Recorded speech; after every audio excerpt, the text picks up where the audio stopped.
At Brown Sugar? Go to Brown Sugar and check out what they've got. Well, I missed it when you got on Brown Sugar. What was? Oh, yeah, Jim was out. I was watching, somebody recommended old 1989 film with Denzel Washington called The Mighty Quinn.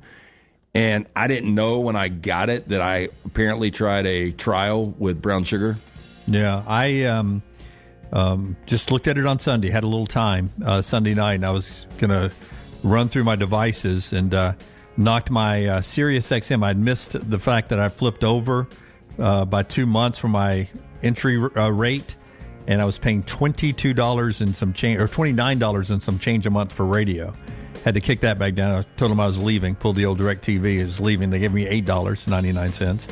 And then I looked at all of my streamings that I was doing. Well, they've all gone up. $17 here, $14 it ain't here. cheap to stream. That's what they do. But Peacock was sitting there at $5. That was the only one. I said, look at us. We're going to save money. You're going to say, no, we need to keep Max. We need to keep this. We need to keep Netflix. We need to keep this. You say the only one we can get rid of is Peacock. It's the cheapest one, $5.95. You're going to miss that Boise. I'll just hold on and watch a Notre Dame game for $5.95 a month. All right, that's the show today. Don't forget all the great podcasts that are out there and a live show with the Meltdown coming up today at 2 o'clock Central Time. Until next time, God bless you and God bless America.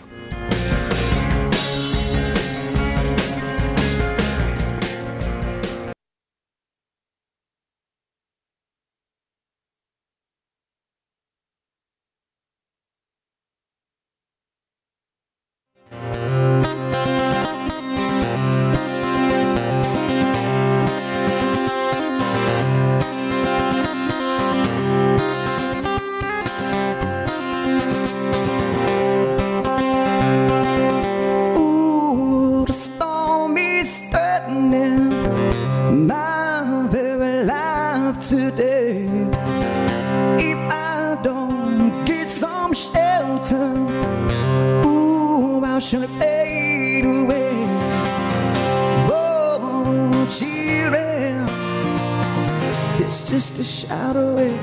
It's just a shadow away. Oh, children. It's just a shadow away. It's just a shadow away.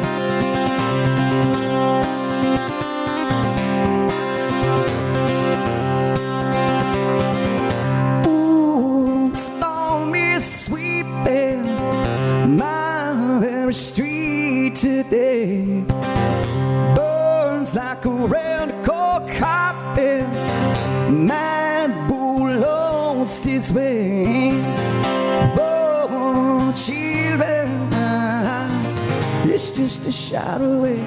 It's just a shadow away. Oh, murder. It's just a shadow away. It's just a shadow away.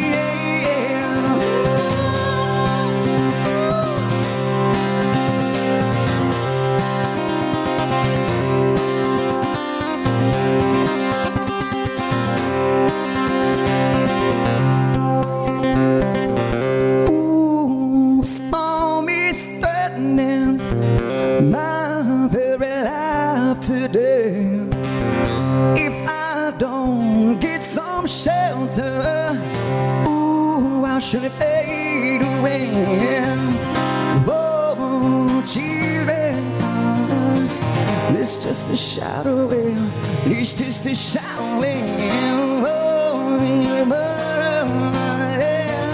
it's just a shadow away. It's just a shadow away.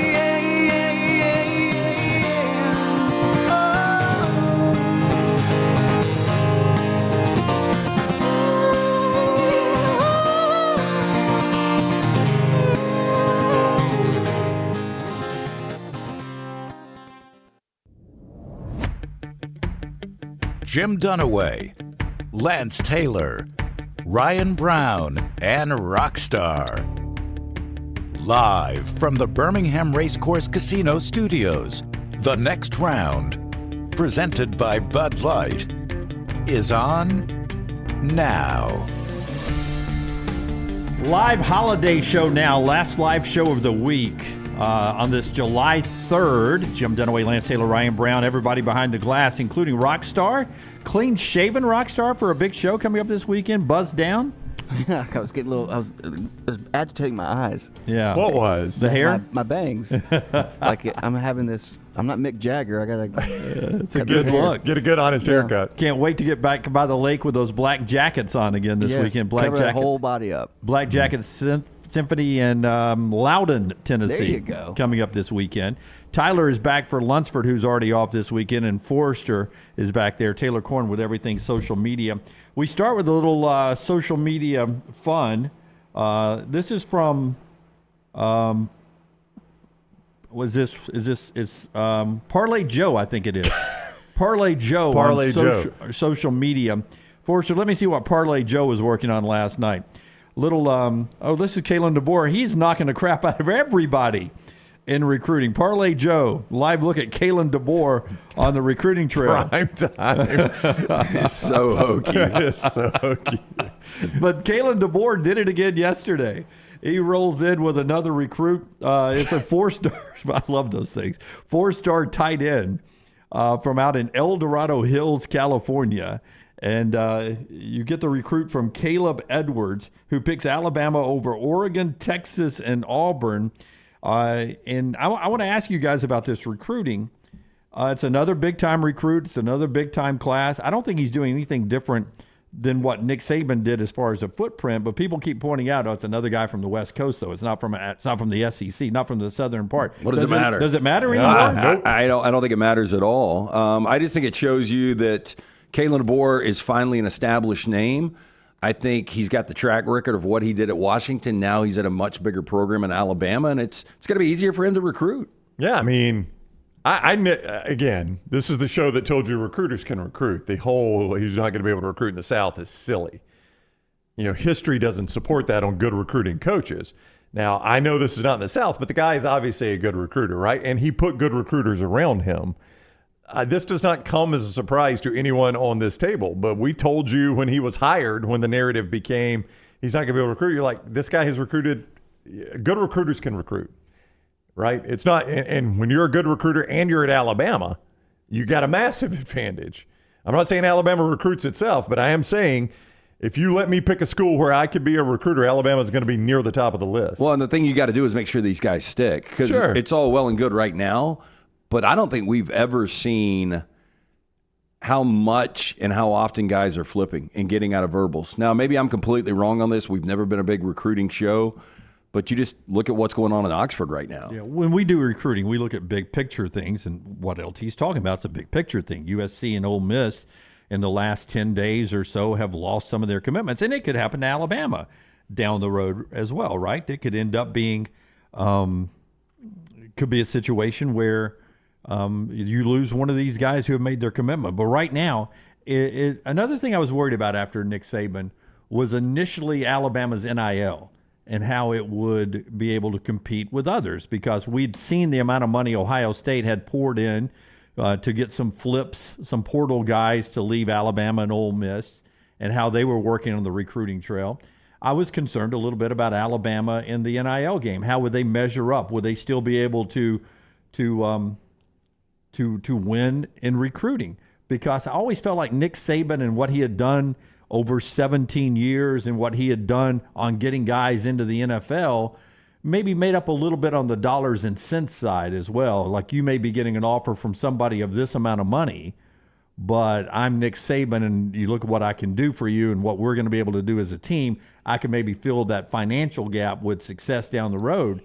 I didn't know if Kalen DeBoer could come in and if Alabama's NIL could back him up here, but it looks like so far smooth sailing. Well, and I would say if Alabama, let's say they don't get to a college football playoff this year, that's a possibility.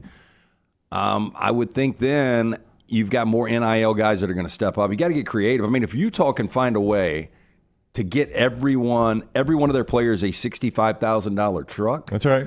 I would say that Alabama's got more resources. I would think so, yeah. I mean, obviously Utah had a favorable deal with some sort of car manufacturer for some reason.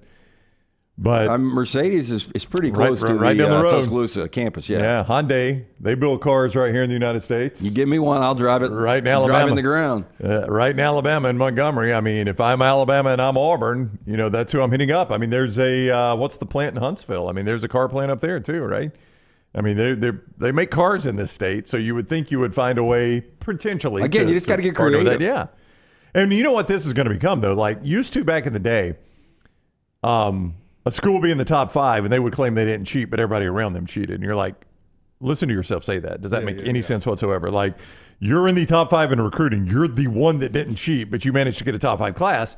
That's what NIL is going to be. Well, our school doesn't lean on the NIL to recruit anymore. I mean, just go ahead and admit you do. It's not like you have to wear a scarlet letter if you're recruiting using your NIL. I think NIL, the way to attack this is you get a sales force and you get proven sales commodities that know what they're doing. And you have two or three of those people just out grinding nonstop, finding NIL dollars. So if you were, because I think if you can sell, right? So if you were Alabama or Auburn, and it seems like an easy sell, really. If you were Alabama or Auburn, you would get, somebody like you. I mean, you've sold your whole life to go out there and grind and sell. I think it would be such an easy sell to go to businesses if they're an Alabama fan and say, hey, look, this is what we've got. Here's who we're targeting. This is what we need. I think it would be an easy sell. Yeah. Like, I don't know what the strategy is. I know it's about, more so, and you might be able to tell me this, and we've had conversations with Aaron Suttles. Is it more about them having events and, out and the tailgates and just basically letting boosters meet DeBoer and talking to those guys and getting money that way? And I'm not saying this is the case at Alabama, okay? I'm just saying this is probably the case at most any school, not just Alabama, most any school. Is I think you've got to figure out how to balance I go hit up our richest donor anytime I need stadium upgrades or arena upgrades or a coach's buyout or a coach's salary increase. Now I got to go hit that guy up also for NIL dollars. And I don't want the spigot to run dry, right? Like, I don't want to hit him up for the $10 million in NIL I need for this signing class. And then if I've got to fire this coach, I go to him and he's like, look. That's one of the things that I've always been weary of in sales for a long time is you get a good client on and then you've got something that pops up and going back and asking for more and more and more. And that's why I think you got to spread it around. But again, like, and part of it too is if I'm the athletics director and I go to my big time booster and I'm like, hey, listen, we're pretty close to a national championship. Coach thinks if we can get these 8 guys, it's going to cost us now. It's going to cost us $10 million. But if we can get these 8 guys, he thinks it's a championship class. And Big Booster's all right, I'm in. And then you don't win the championship, and then the coach has to come back and say, you know what, we didn't win the championship. We're going to have to buy him out. And he's like, well, that's on you. You told me when I gave you that $10 million, this was a championship class. What kind of decisions are you making? And now the AD's in the crosshairs. Well, see, I think there's more potential boosters out there than people know about. And like an example, there's got to be, I don't know how many car dealerships there are in this state, but more than half are probably Alabama fans, right? Yeah. And if you're officially, and we're just using Alabama for an example just for this conversation. Other half's Auburn fans probably. Yeah, but if you're part of the Alabama or Auburn collective and you call up, owner of said dealership, hey, can I have 10 minutes of your time? They're going to say yes 90% of the time. And to me, half the battle is getting in front of them. Do you remember back in the day, and this still happens, but you would go to an Alabama or Auburn game. Did you guys buy the program? Did you buy the game program? Sometimes. And you would flip through that game program, and there was a page that showed you all the participating auto dealers. Yeah. Like these auto dealers support Auburn football. These auto dealers support Alabama football. And what that meant was coach is driving one of their cars. Yeah. Like each one of those dealers has donated they got a program vehicle. I think on the old radio broadcast, they would always participating Alabama auto dealers. Yeah. And then it would go. And that meant that Terry Bowden was driving one of their trucks or Gene Stallings was driving one of their trucks. And so it used to be for the coaches. And you wonder, to your point, can you do that for the players? I think that Utah's was some sort of weird deal with a manufacturer. It wasn't like an auto dealership, but I think it was Ram. It was Ram, wasn't it? It was Chevy, Ford, or Ram. I think it was Ram, and each player technically got a 1-year lease. That's the way they worked it, something like that. There was some sort of technicality. But if you can, to your point, if Utah can figure that one out, you would have to think Texas and Alabama and Oklahoma and schools like that could, and Ohio State. So there you go, Alabama with another commitment yesterday. We'll do more recruiting in a second, but a couple of other things I want to get to in college football that sort of revolves around recruiting. One of them is SMU, who is moving to the ACC.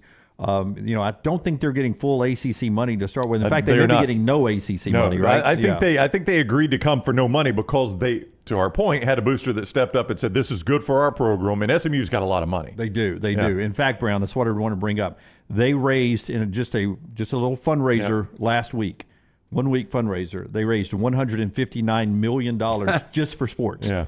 Just for SMU sports as they transition to the ACC. And if you pay attention to how much you get in the big checks every year at the end of the year, that keeps going up. I think the SEC, last one, it seemed like it was in the 70s, millions of dollars. That seems like that's 2 years worth of, really in the ACC world, it's about 4 or 5 years worth of ACC checks that they would give you. We've done a lot of charitable, different live auctions. Yeah. And we'll raise $100,000 in a night, and it's a big deal. Yeah, they pat us on the back. Yeah, they're like, my God, can y'all come back next year? $159 million. Do you think it's kind of a similar setup? Hey, look, we've got a beach house down on Alice Beach. Yes. It's going to be $1 million for the week. Oh, wait, they just told me we could sell 2 of these, so we can split it. We got 4 tickets to a Cubs game. Opening bids at $1 million. Well, SMU's endowment is $2 billion, and that is a relatively small school, small private school, obviously. I don't know what their enrollment is, but it's not huge. We've been on their campus. In fact, I was on their campus just a couple of weeks ago. I mean, it's not the biggest campus in the world. Beautiful campus, though. Really I love their campus. Yeah. I wanted my daughter to go to SMU so bad. I didn't want to pay that tuition. The Methodists do it right, man. We do it right. She had zero interest, by the way, at SMU. But I wanted her to go there. All right. Before we continue our recruiting conversation, Inside the Family come up in a second. Inside the Family, happy birthday to Nick Johnston, JohnstonRVCenter.com. Before you tell us about Johnston RV, just what a great dude. I mean, happy birthday. I can't believe he's older. He sent me, it was so weird. I got an email yesterday afternoon, and I'm like, why is Nick not texting me? Why? Because he's in the middle of an ocean. I don't know if I'm at liberty to say where he is, but he said, hey, buddy, wanted to let you know I'm somewhere in the middle of the ocean heading to blank. Decided to order a Stella in your honor. Oh, how nice. Yeah. And he looks like he is in the deep blue sea. Good for Nick. I hope it's not the Gulf. I hope it's... no, it's not the Gulf. I hope it's the Atlantic or the Pacific. I hope it's somewhere else. But tell us about Johnston RV on Nick Johnston's birthday here. I-65 exit 304 in Coleman, 334 in Decatur is where you find Johnston RV Center. I mentioned those 2 lots. They've just repriced both those.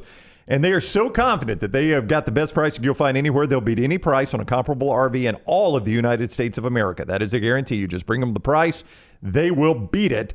Nationwide guarantee. Also, on this eve of Independence Day, they love the United States military the way we do on this show. If you are retired, a veteran, if you are active duty, you get a great discount there. See more, JohnstonRVCenter.com. Okay, just things we've done on this platform as a punishment, but LT got to spend a great trip with his daughter on a trip. We've had her come in and do some great commentary during trash. She dropped a tattoo on us one time in one of the greatest moments in show history. Brownie's daughter's gone black belt and other things. My daughter is sang at church. I think we saw Cord take his first steps, didn't we? We did. We showed video of that. So I'm going to let Scott Forster introduce our next guest here. Scott, who's up in the Zoom window over here now, and just you sort of set the stage for us here. What's going on? Okay. So this is somebody I know pretty well. Okay. This is my daughter, Haley Forrester. Hey, Haley Forrester's here. Yeah. All right. And we were just talking recruiting. She's a 2-sport athlete. Since I've known you, Scott, she's been softball, volleyball for a long time. How's that going these days? Well, she's been softball since she was, 4? 4? Volleyball since her freshman year of high school. Okay. And so, Haley, you can hear us okay, right? Yep. Okay. Well, she wants to talk so badly. Yeah. She's just itching to get just in. like Forrester, man. She loves to talk. Yeah. She wasn't happy when these guys get mad at me too when I come up on the fly ideas. She wasn't happy when we woke her up today. But we were just talking recruiting, and we wanted to give you a chance because we love to celebrate the family up here. Make an announcement for us this morning of what's going on in your world. I am committing for volleyball to Freed-Hardeman University in Henderson, Tennessee. Whoa! Congratulations, Yeah, Haley. All right. Yeah. College volleyball player now. Yeah. And your mom and dad don't have to pay full tuition, so that is fantastic for them.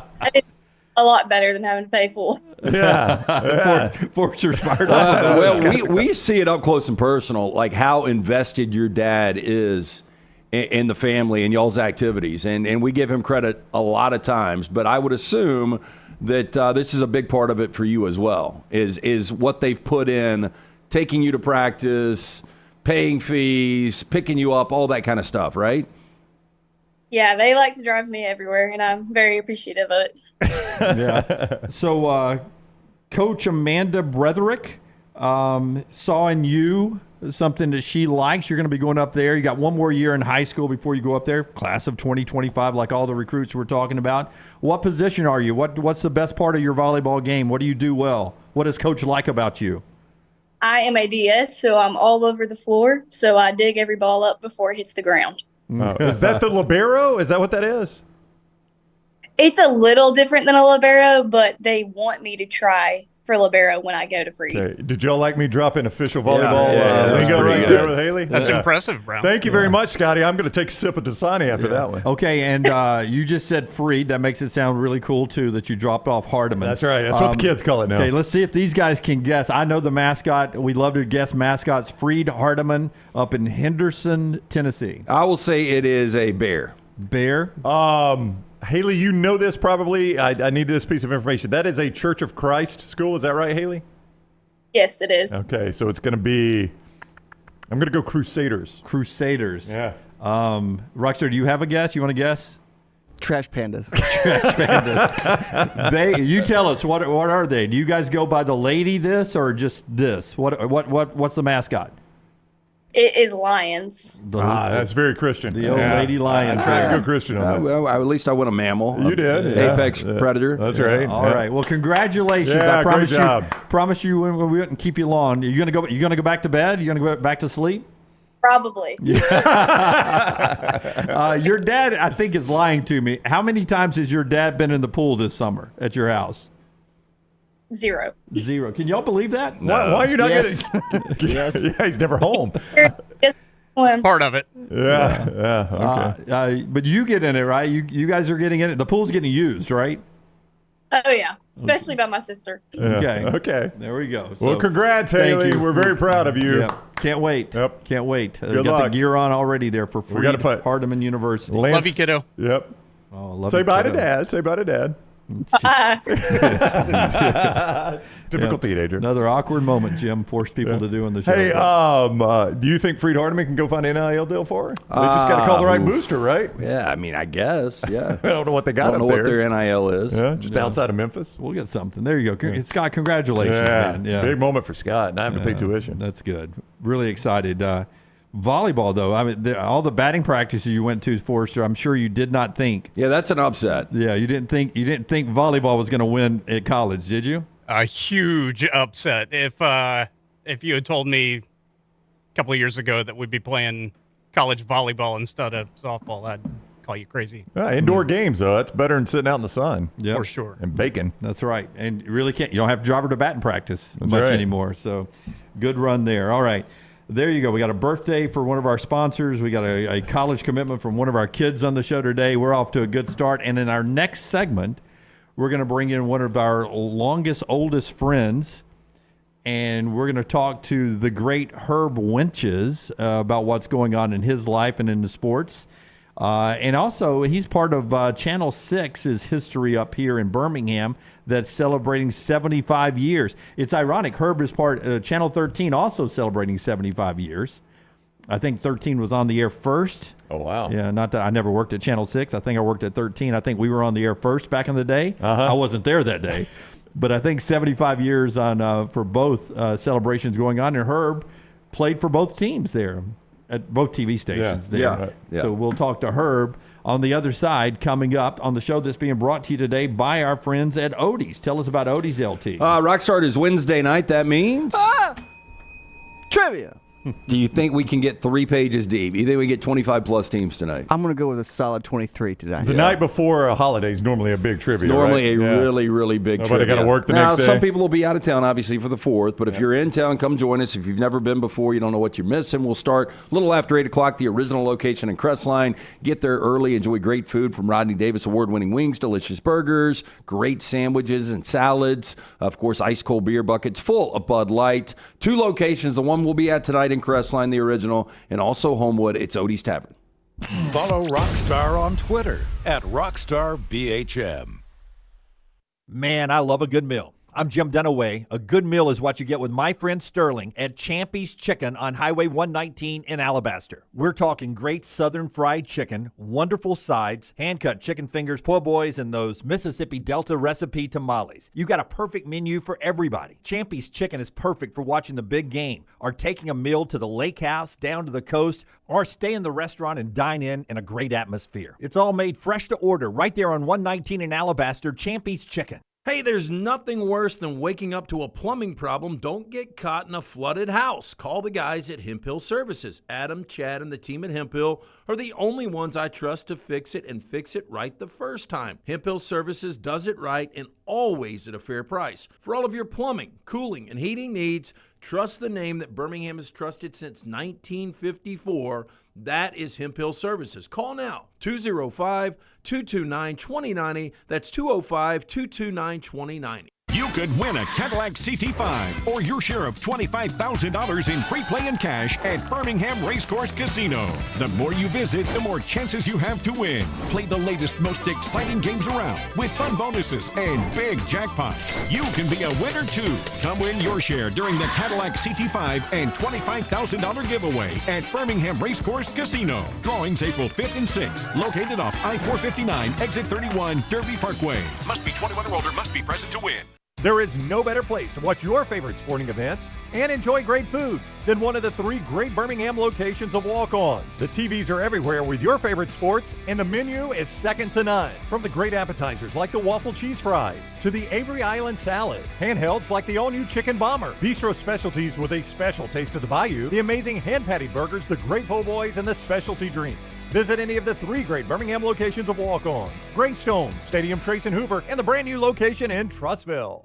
Are you tired of buying your CPAP mask and supplies online only to be disappointed? It's time to visit CPAP Plus, your locally owned and operated CPAP shop that prides itself on personal service. Come see what you're buying at CPAP Plus with 3 convenient locations in Pelham, Highway 280, and now open in Trussville. Drop by for a free CPAP checkup and free filters, no appointment needed. Plus, sign up for their giveaway for a chance to win a free travel CPAP machine. Just Google CPAP Plus or visit any of those 3 locations. Every day, someone is ridiculed and mocked for the clothing they chose to wear. It's a harsh reality we all must face. But you have the chance to change all of that with one visit to nextround.store. For just a few minutes of browsing, you will observe so many clothing options, from hats to hoodies to t-shirts. Please, for yourself or someone you love, go to nextround.store and embrace the warmth of true attire.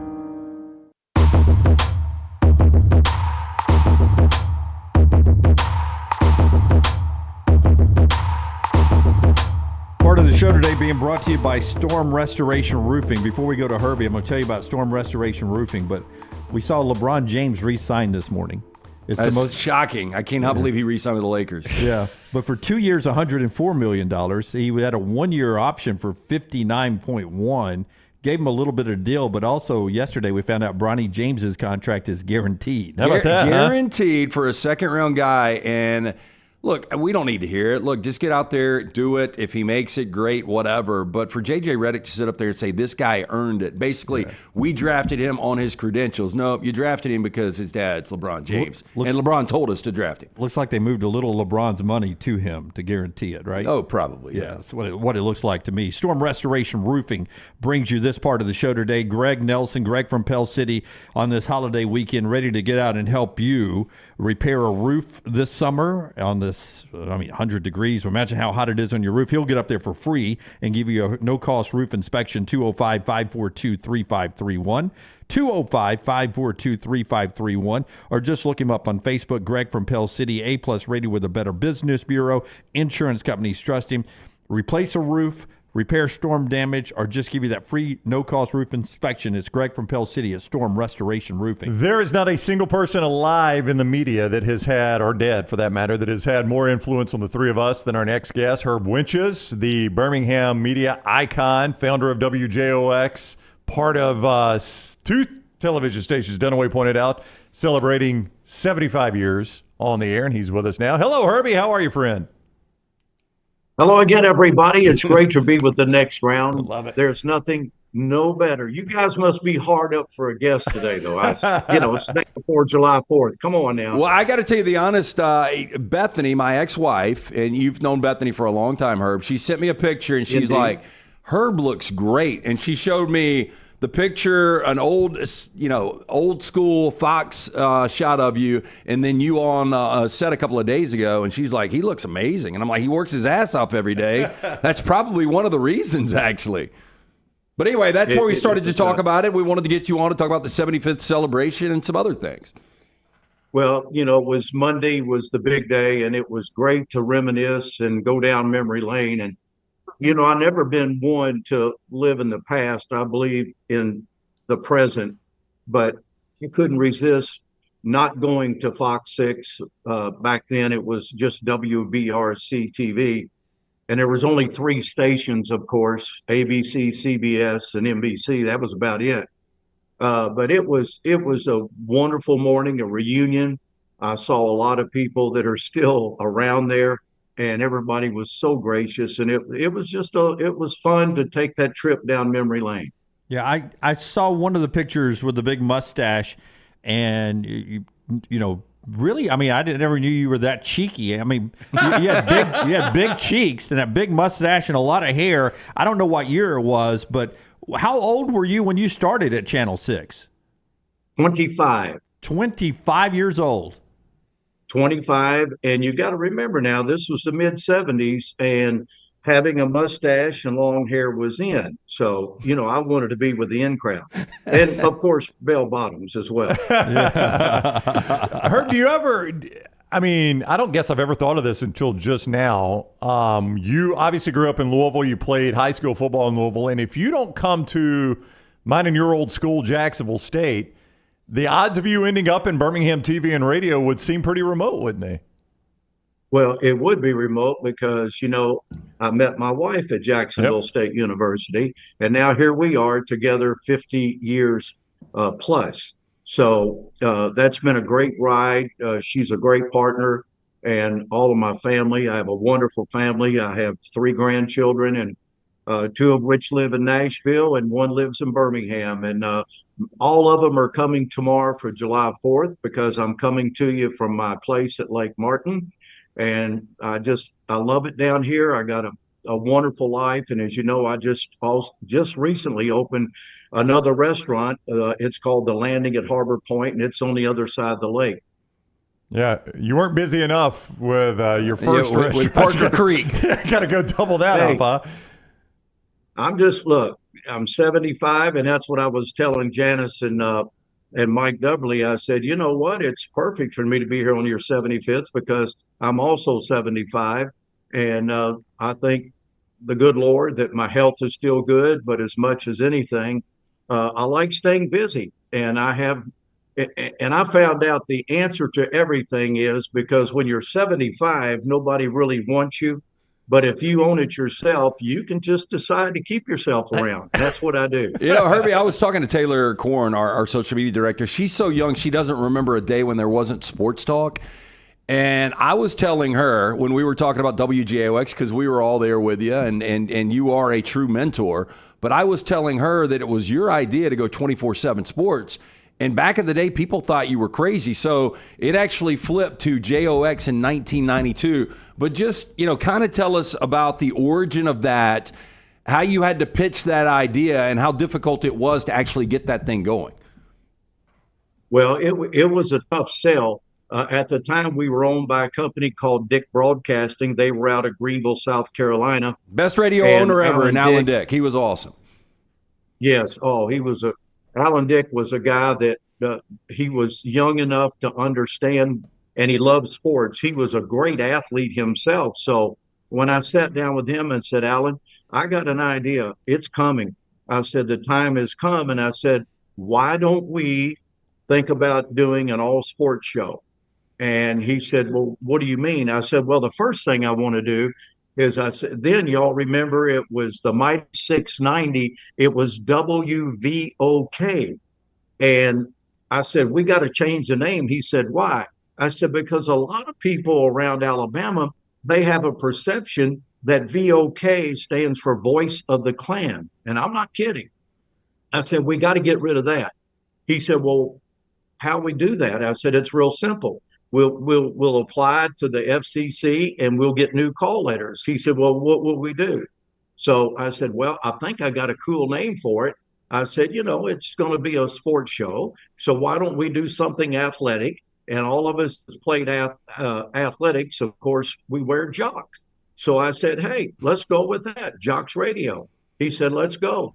$25,000 is what it costs to change the name, and the rest is history. And it's still going. And you guys, of course, have pioneered what's going on now that this platform has become so popular, because podcasts are everywhere.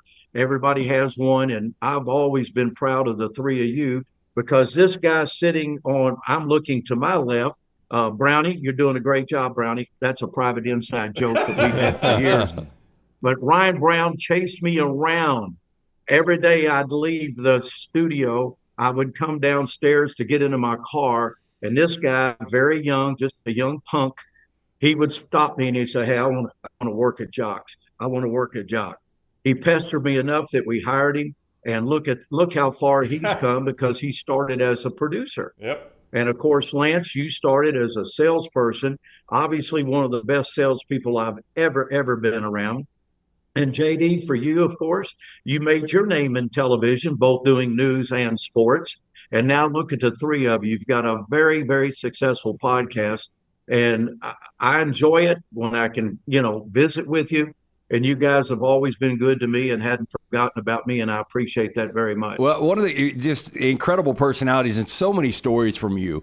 Will you tell us, because I remember as a kid growing up, not only watching you on TV, but watching the Long's Electronics commercials. And you were making a shit ton of money doing that, and then they asked you one day to do a certain thing, and you're like, I ain't doing it. Can you tell us that story? That's exactly right. The general manager of Fox 6, or now Fox 6, at Channel 6, his name was Nick Bolton. He just, I understand, just passed recently, God rest his soul. But Nick called me to his office and he said, Herb, we got a problem. I said, what is it? He said, you are oversaturated in the market.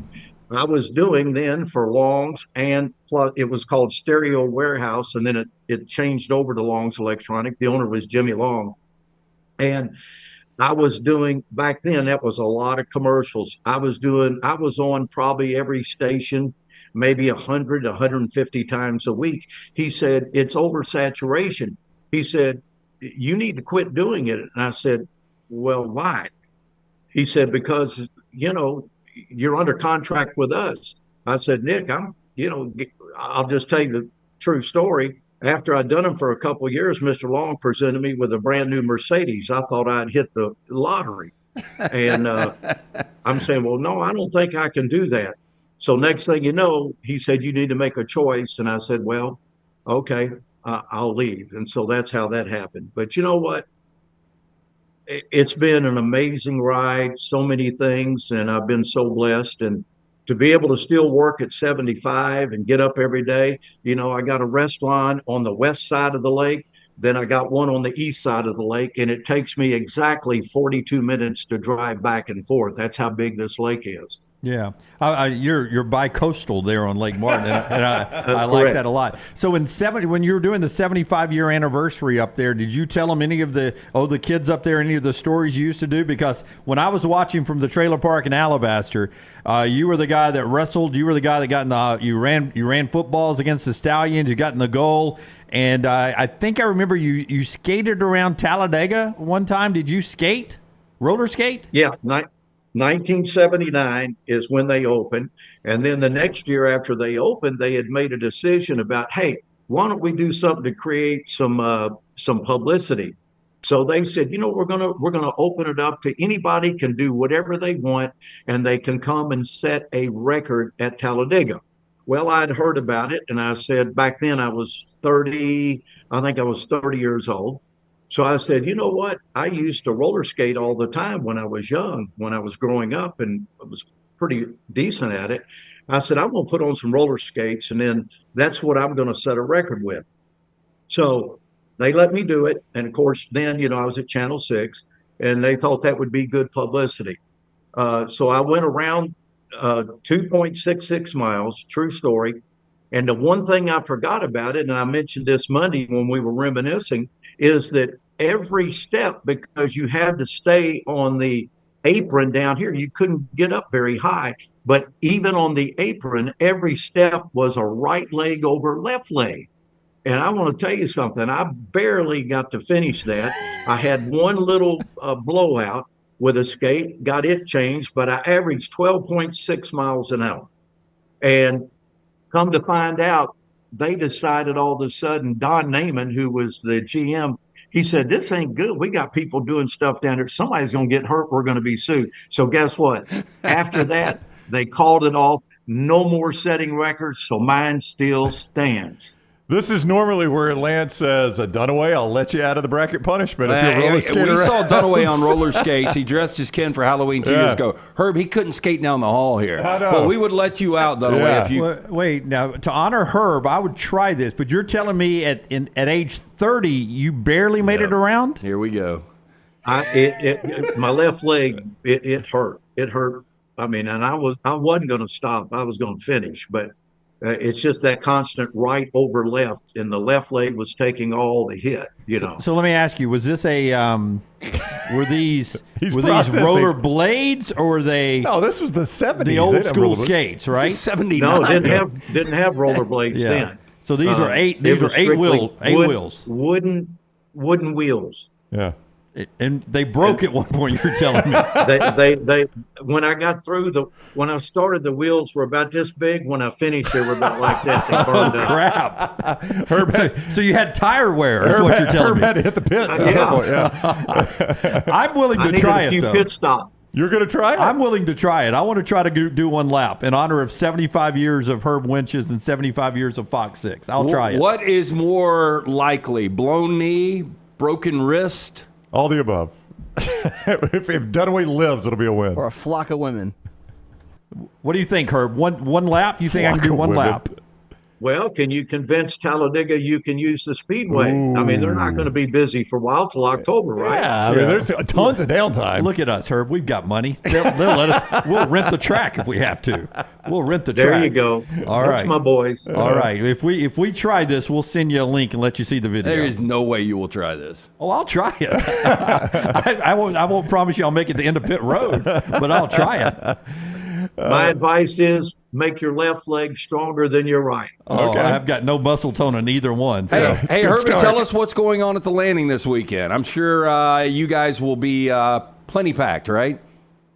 Yeah, it's been a great ride. The original, I call it the OG. The OG is now in its 9th season and about to finish up and go into a big celebration next year with our 10th anniversary. And the other location is doing quite well. And we've had it open for 5 weeks. And it's been well received on the other side of the lake. That's very close to Auburn.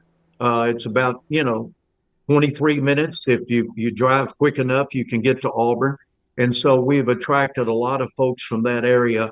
It's considered the Dadeville area, for anybody knows it. If you go down to Auburn on 280, you'll always pass Dadeville. So it's behind the gates. It's still waters on the water. And it's, like I said, it's doing great. And I have a wonderful staff. Got another great chef who came to us from Blackberry Farms in North Carolina. He's very talented. And of course, my other chef that's been with me for 8 years now, Chef Torrey Hall.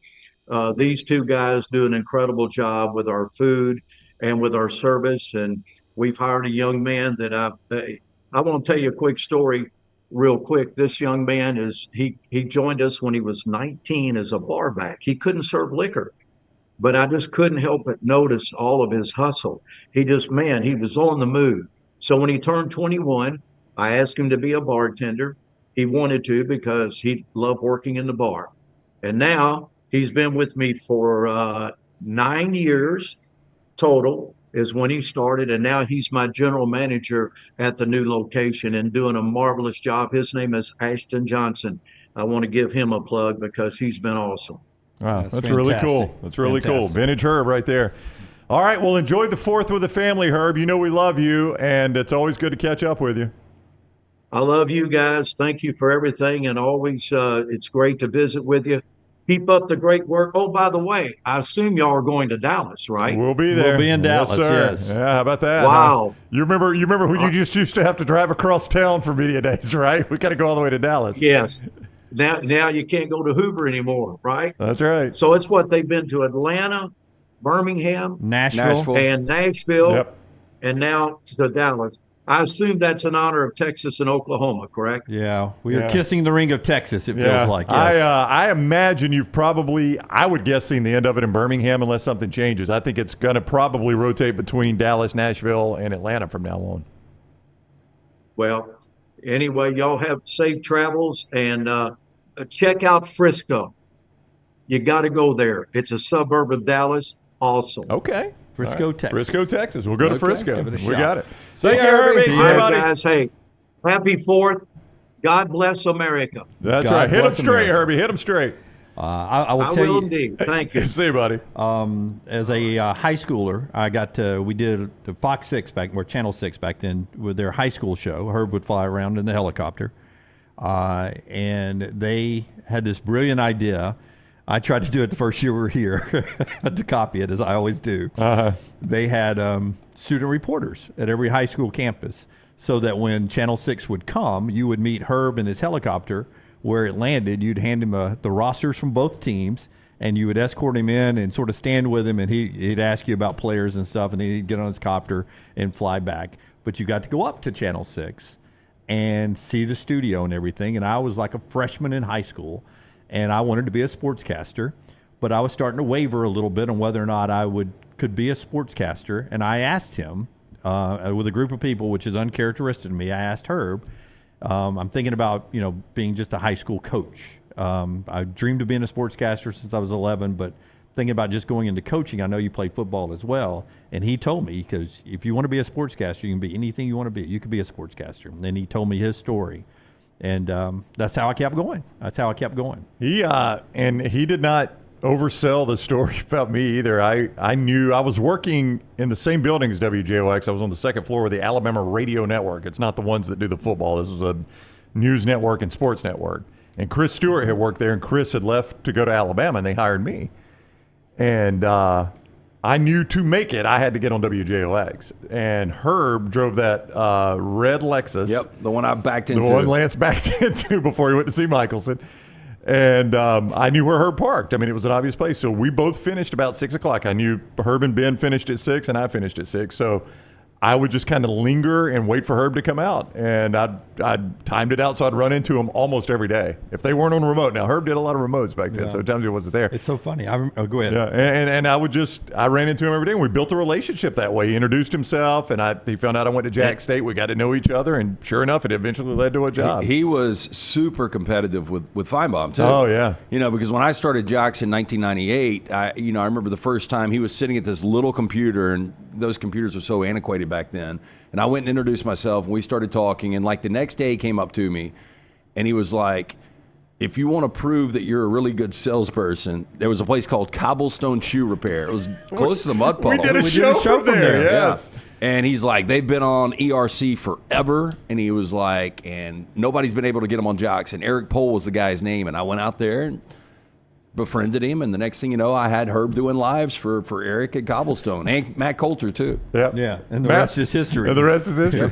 It's wild to think about, though. The impact he had, really, on so many different people. Yeah. But it still does. Yeah, it was. But see, growing up in Anniston, I didn't know Feinbaum. I knew Feinbaum was a writer. I'd never heard his radio show. You couldn't get 960. Yeah, you couldn't get 960 WERC in Anniston, but you could get jogs. So I'd ride around and listen to Herb and Ben. Do you remember the hot mic moment for Herb? I was. There in was college. only one. No, this one was bad. Was this with Wimp? It was on a Saturday. No, it was with Ben Cook. And it was a hot mic, and he was talking about. Somebody's told me this before. Yeah. Some different scores and stuff, and how it might affect him. Expletives, yeah. And I remember that went down on a Saturday. I heard about it, so I went to my car on Monday in Tuscaloosa to listen to the apology. But Herb was so powerful. He could pretty much do what he wanted back in the day. Yeah, and literally, you heard the story. Came up with the call letters for jocks. As he says, I came up with everything but the W. Yeah, I really thought it was always that we were jocks. We like I didn't know jocks are people that play, not that's what wore I them. thought. That's really old school. That whole VOK thing is an urban legend. I have never heard that about. You've VOK. never heard that? People thought it stood for Voice of the Klan. Yeah. The urban legend was that was back in the dark times of Alabama history, where they would have some coded message that they would put out in their news reports and stuff. And I think there was a rumor that station was owned by a Klan member or something like that back in the day, and that's why they chose VOK. Lanyus Furniture, back in our jocks days as well, way back when. Herb did Lanyus commercials, and LT's about to do one as well. But I'm not joking. We'll give Talladega a ring and see if we can try to skate around Talladega. I'll be there for it. Trust me. Yeah. Boy. A new technology now. Our friends at Lanyus Furniture believe in getting more style for less. Lanyus offers a great selection of furniture for your living room, bedroom, dining room, home office, entertainment, and mattresses. Holiday weekend. If you've got the expanded weekend, hopefully a lot of people are off. Go up, see Reggie, John, and the fine folks at Lanyus Furniture. Transform your home into a beautiful escape with new furniture and decor pieces, from vibrant outdoor furniture to breezy home accents. Lanyus has everything you need to create your own sunshine sanctuary. Bring the sun inside. With Lanyus Furniture, save up to 10% store-wide or special financing, plus tons of hot buys throughout the store. From Birmingham, take exit 280 off of I-65, the Hallmark Farms exit. Go south on U.S. Highway 31 for 1.3 miles. Lanyus is going to be right there on your right. For more information, 205-647-4311. It's Lanyus Furniture. Pat Coyne over in the mybookie.ag chat room. Herb was such an incredible mentor to me. He helped me get into sales and mentored me like he knew me his whole life. Ross says, when is Jim shooting 3-point shots? I'm the loser of the bracket punishment. That is someday next week when we come back from the holidays. So I don't think it'll be Monday, and I don't think it'll be Friday, because we're coming out of the weekend on Mondays, and Friday is mine and Maggie's anniversary. Oh, happy anniversary. You go get to see her? Yeah, so we have she in town for that? We're on each other's calendar. Small's right. You might be shooting the threes after the roller skating accident and hip replacement recovery. We're actually I guarantee it goes really bad. You think it goes really bad? Yeah. I mean, like, the cars aren't going to be on the track. No, How bad can it go? Like a broken wrist, knock your teeth out, something like that. I'm not going to go that fast, guys. Oh, I'm not saying you have to go fast. I didn't think way down on the apron was that sloped. Me I guess too. I'm wrong. I thought it was more flat, but I could be wrong. Flat on the apron. Yeah. Yeah, I'm not. And you may can not you even roller skate? Not well. Okay, this is a good idea. Then I've got some time. It's only 2.5 miles. Yeah, what are you going to do? Skates 280 and practice the next couple of weeks? Well, I do feel like it's going to affect your golf game. I do feel like I've got to get the old school skates out. I think you should have a golf cart on. Got a ski rope. Oh, so like me and Lance could drive a golf cart and pull like Dunaway? Yes. Pull him. Yes, okay. I like okay. All right. We're workshopping this. Because we'll take the governor off that golf cart. I was about to say that. I said in LT's head, instantly he said, we'll take the governor off and we'll start out like it's normal. I know, then, just drag him. By the way, I've got experience. I know how to do that. So we can do it. Hey, and all of a sudden I look like What's the vacation movie? I look like that dog on the rope on the back of the vacation movie. Poor guy probably kept up with you about a mile or so. I'll go back and clean up his carcass. Keith is right. He wouldn't run up the slope at Dega, yet he's going to do this. Just as a tribute to Herb, I'll try it for Herb. By the way, congratulations again, Keith, our retiree at 55, first day of retirement Monday. He DM'd me his entire story because remember I asked, how did you do this? Yeah. It's an incredible story. Oh, really? Yeah. Cool. All right. Off and running on a Friday show still to come. Buster Olney will be with us at 10:25 coming up a little bit later on the show that we proudly are presented by our friends at Bud Light. Easy to drink, easy to enjoy. Proud supporters, millions and millions of dollars of Browns T-shirt, folds of honor over there. Every patriotic holiday throughout the year. Our friends at Bud Light, Anheuser-Busch, Adams Beverage, we'd like to remind you, if you get the opportunity and you have the means, make a donation to our friends at Folds of Honor. They do such great work. And again, thank you to America for allowing us to live our dream in a great country like we have here. We're back in a moment on TNR. Follow Scott Forrester on Twitter at scottforestertv. This hour of The Next Round is presented by the Birmingham Racecourse Casino, now featuring 7 days of giveaways with your chance to win a share of up to $125,000. The more you visit the Birmingham Racecourse Casino, the more chances you have to win. Spring weather is here, and our friends at Hemp Hill Services are offering a $69 HVAC tune-up plus 10% off any service call when you mention The Next Round. Call Adam, Chad, and the guys at Hemp Hill Services. Make sure your HVAC unit is ready to keep up with the changing weather. Hemp Hill Services, locally owned and operated independent train dealer. The team can service all makes and models. For all of your plumbing, heating, and cooling needs, call Hemp Hill Services. It's hard to stop a train. 205-229-2090 or hemphillservices.com. That's 205-229-2090, hemphillservices.com. Hey, Lance Taylor from The Next Round to tell you about one of our favorite places for breakfast, lunch, and dinner. That is Hamburger Heaven since 1982. Hamburger Heaven has been serving Birmingham's best hamburgers, cheeseburgers, French fries, hand-spun milkshakes, and sandwiches made fresh to order. All of their ingredients are fresh and prepared daily. This includes their beef, always fresh, never frozen, hand-pattied each and every day. For breakfast, lunch, or dinner, visit any of the 4 locations, Highway 280, Irondale, Gardendale, and Homewood. Take TNR on the go with a podcast built for your satisfaction. Miss Hour 1? Find it in podcast form. Miss Hour 2? Stream it now. Miss Hour 3? Download it for later. Miss Hour 4? Well, just know it's never coming back. Listen to TNR wherever you find podcasts. Hey, Lance Taylor from The Next Round to tell you about my friends at Michelson Laser Vision, located conveniently UAB Highlands. Almost 20 years ago, I went in for the procedure. Only took 12 minutes for both eyes. When I went in, I had 2200 vision. I was legally blind. Now I have 20/15 vision, still 19 years later. Make the call today. Schedule a hassle-free consultation. 969-8100. Dr. Mark Michelson, Dr. Jen Michelson, Michelson Laser Vision. Make sure you tell them The Next Round sent you. 969-8100 or MichelsonLaserVision.com.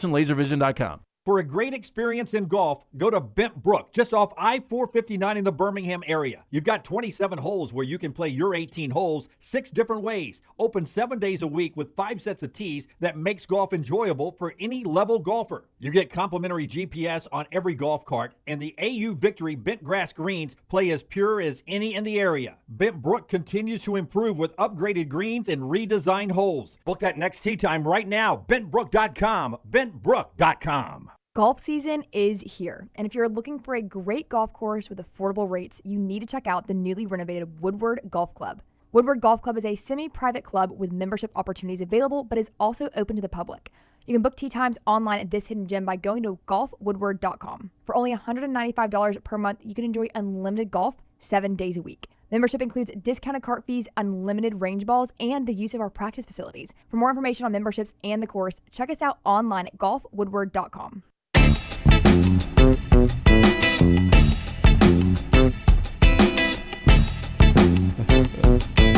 Back with you on The Next Round. Buster coming up, more college football. We'll do our 40 and 40 countdown. We've got 4 downs still to come as we continue. Number 6 in our 40 and 40 countdown already. And we're getting to it. Top 5 next week, and then SEC Media Days in Dallas a week from now.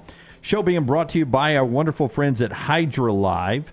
HydroLive getting you ready for a holiday weekend or coming off a holiday weekend. They're there for you as well. Yeah, make sure you're fully hydrated as we go into the weekend. IV therapy, B12 injections, cryotherapy, compression therapy, all under one roof. You can also boost your immune system with our friends at HydroLive Therapy. IV therapy treatments packed with nutrients to increase energy, reduce stress and anxiety, boost that immune system, and much more. Ask about memberships. Very important. You're going to get a free IV bag per month with the membership. You basically recoup that IV membership in just one visit. HydroLive Therapy, open daily 9 a.m. to 6 p.m.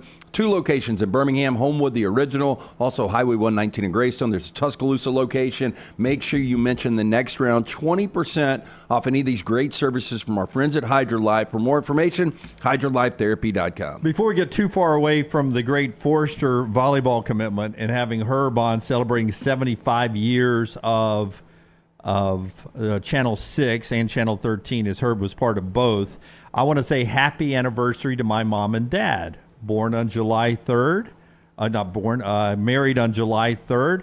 Lou Ligel and James, way back then to the left, wedding picture to the left, young kids. Now today, there they are. That's happy anniversary. So how old were they when they married? 16. Yeah, I mean that was far more Was that common. even legal? Yeah. It was far more common back then. I think my parents were teenagers. Is when they there a married. legal age that you have to be now? I don't know, Lance. That's a good question. Yep. But I mean, boy, teenagers getting married used to happen a lot more. So 60 plus years. So there you go. Look at that. for them. Look at them, happy and smiling. And I love that picture on the right. Yep. Little dad there kicking and mom and love them to death. They watch the show now a lot. And, happy anniversary, guys. Wouldn't be here without you, literally. And dad always with the cheesy lines like me, I get it naturally, said, your mom saw fireworks on our wedding night. July 3rd. Oh, wow. Did you record them on the phone? Didn't have phones back then. All right, let's go to the people's court right now. All right. You guys make the call, the ruling here. Let me give you all the facts. Rockstar's pulled up the story. The guy is Jim Pons. He's 81 years old. He is the guy, and there's no dispute to this, he's the guy that came up with the Jets logo with the Jet over ETS. They used that logo. They started using that at the end of the 1970s into the 80s, all the way until 1997. Then they went to the retro logo that Joe Namath won to win the Super Bowl. But now they're going back to full-time use of this logo starting in 2024, this Jets logo. Now, Jim Pons was an employee of the New York Jets in 1978. And on his spare time, he worked in the film and video department. Those are the guys that shot the practices and the games, developed the film, cut them up for the coaches to use and for the players to watch. So he worked for the Jets. On his spare time, he designed this logo, showed it to people in the organization, and they put it into use the next year and used it for a short period of time, and now they're using it permanently. And he has been a part of a couple of documentaries talking about his design of that logo and just the history of the Jets. Okay. But now at age 81, he is suing the New York Jets because now that they're going to be permanent, it's going to be their permanent logo, he wants to be compensated for his design there. And he is suing them for an undisclosed amount of money and wants the team to pay that and wants any use of that to have to go through him from now on, that he signs off on any gear or anything like that. So I did not get my law degree from Jacksonville State, as you guys know. But this sounds like this is going to come down to what the courts deem intellectual property. So we've been under radio contracts before, and all of our contracts had a clause in it that was an intellectual property clause. And our agents explained to us that even if you wrote a book, like if you wrote a book about your career, that Cumulus Media could say, did he spend any time while he was working for us thinking about it, talking to people about it, doing interviews about it? We own it. We own that intellectual property because he was under contract with us. Yeah, because this used to be at 11:20, trash on the table. Correct, yes. It's just now trash. We no longer have it on the table. And that's all intellectual property. That's what, Cumulus Media said. We own it. You guys came up with the idea. Lance, you came up with the name Trash on the Table, right? But they claimed that they owned that name when we left there. And there were certain things that we didn't bring with us to this show. Certain things we did. Mystery Fifth Hour. Certain things we did. Yeah, certain things we just said, screw it. We like the name. We came up with it. We're going to do it. Was it 3 and out? It was for a minute before, like, this is just stupid. Let's go back to 4 and outs. But even simple stuff like that. I mean, that's intellectual property. Right now, I'm going to assume in the 70s, this was far less common. I would imagine so. And they do make a point in the lawsuit. On his spare time, he worked on this design. But he's happy in all here's where he gets hurt. He's happy in all these interviews that he's doing in these documentaries about how he designed it. And he's 81 now.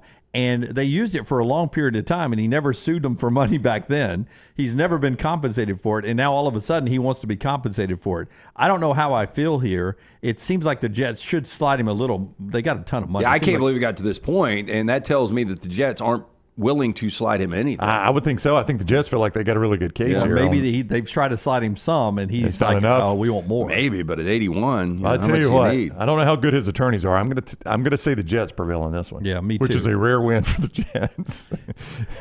hard to win in the Jets world these days, but I think it'll end up going the Jets' way as well. All right, approaching the top of the hour here. One more thing to tell you about.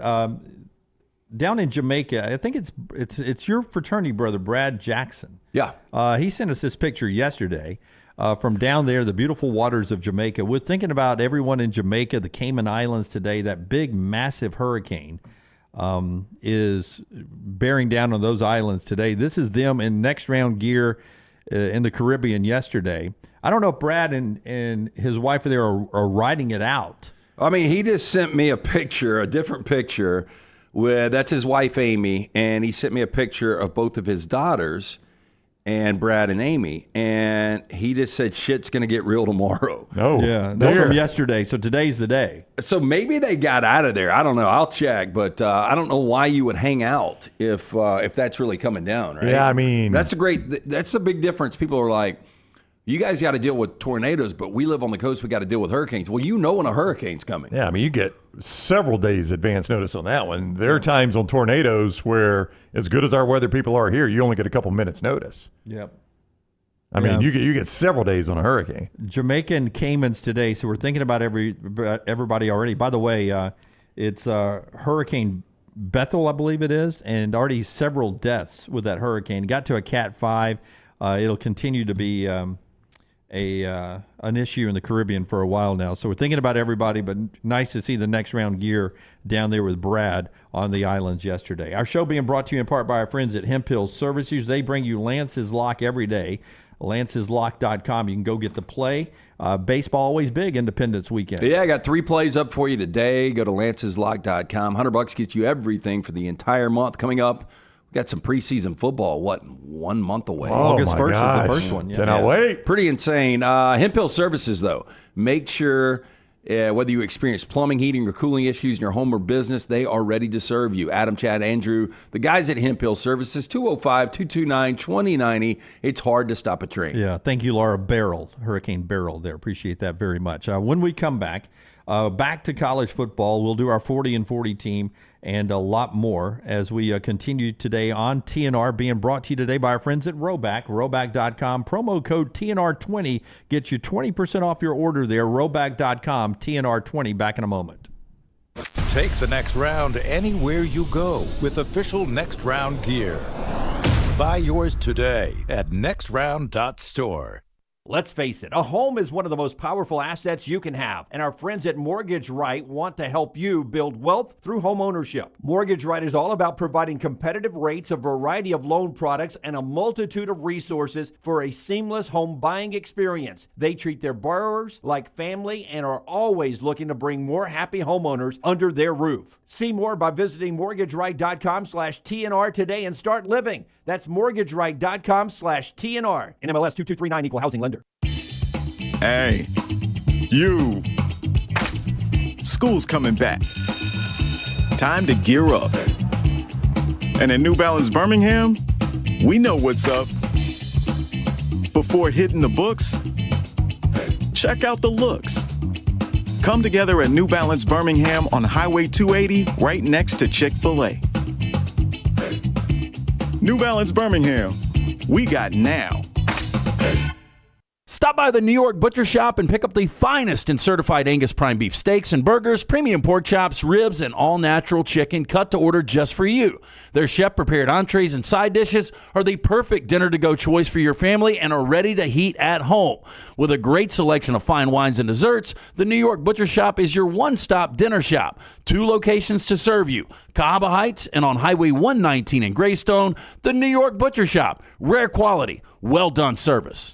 Follow Next Round Live on Twitter, Instagram, Facebook, and YouTube. The social media team at Next Round Live is dedicated to giving you daily news conferences and practice video from UAB, Alabama, Auburn, and around college football. Follow and compare to the sites you used to visit. You'll also get the latest highlights and news from the Next Round Daily Show. Turn on the notifications so you don't miss a thing. Next Round Live on Twitter, Instagram, Facebook, and YouTube. See more at nextroundlive.com. Hey, Lance Taylor from the Next Round to tell you about my friends at Michelson Laser Vision, located conveniently UAB Highlands. Almost 20 years ago, I went in for the procedure. Only took 12 minutes for both eyes. When I went in, I had 2200 vision. I was legally blind. Now I have 20/15 vision, still 19 years later. Make the call today. Schedule a hassle-free consultation, 969-8100. Dr. Mark Michelson, Dr. Jen Michelson, Michelson Laser Vision. Make sure you tell them the Next Round sent you, 969-8100 or Michelson. LaserVision.com.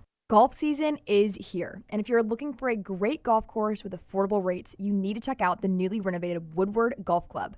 Woodward Golf Club is a semi-private club with membership opportunities available, but is also open to the public.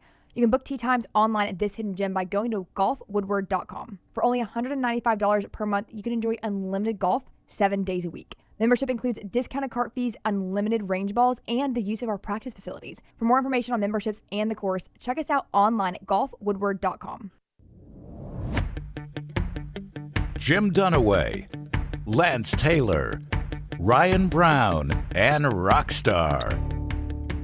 Live from the Birmingham Racecourse Casino Studios, the Next Round, presented by Bud Light, is on now.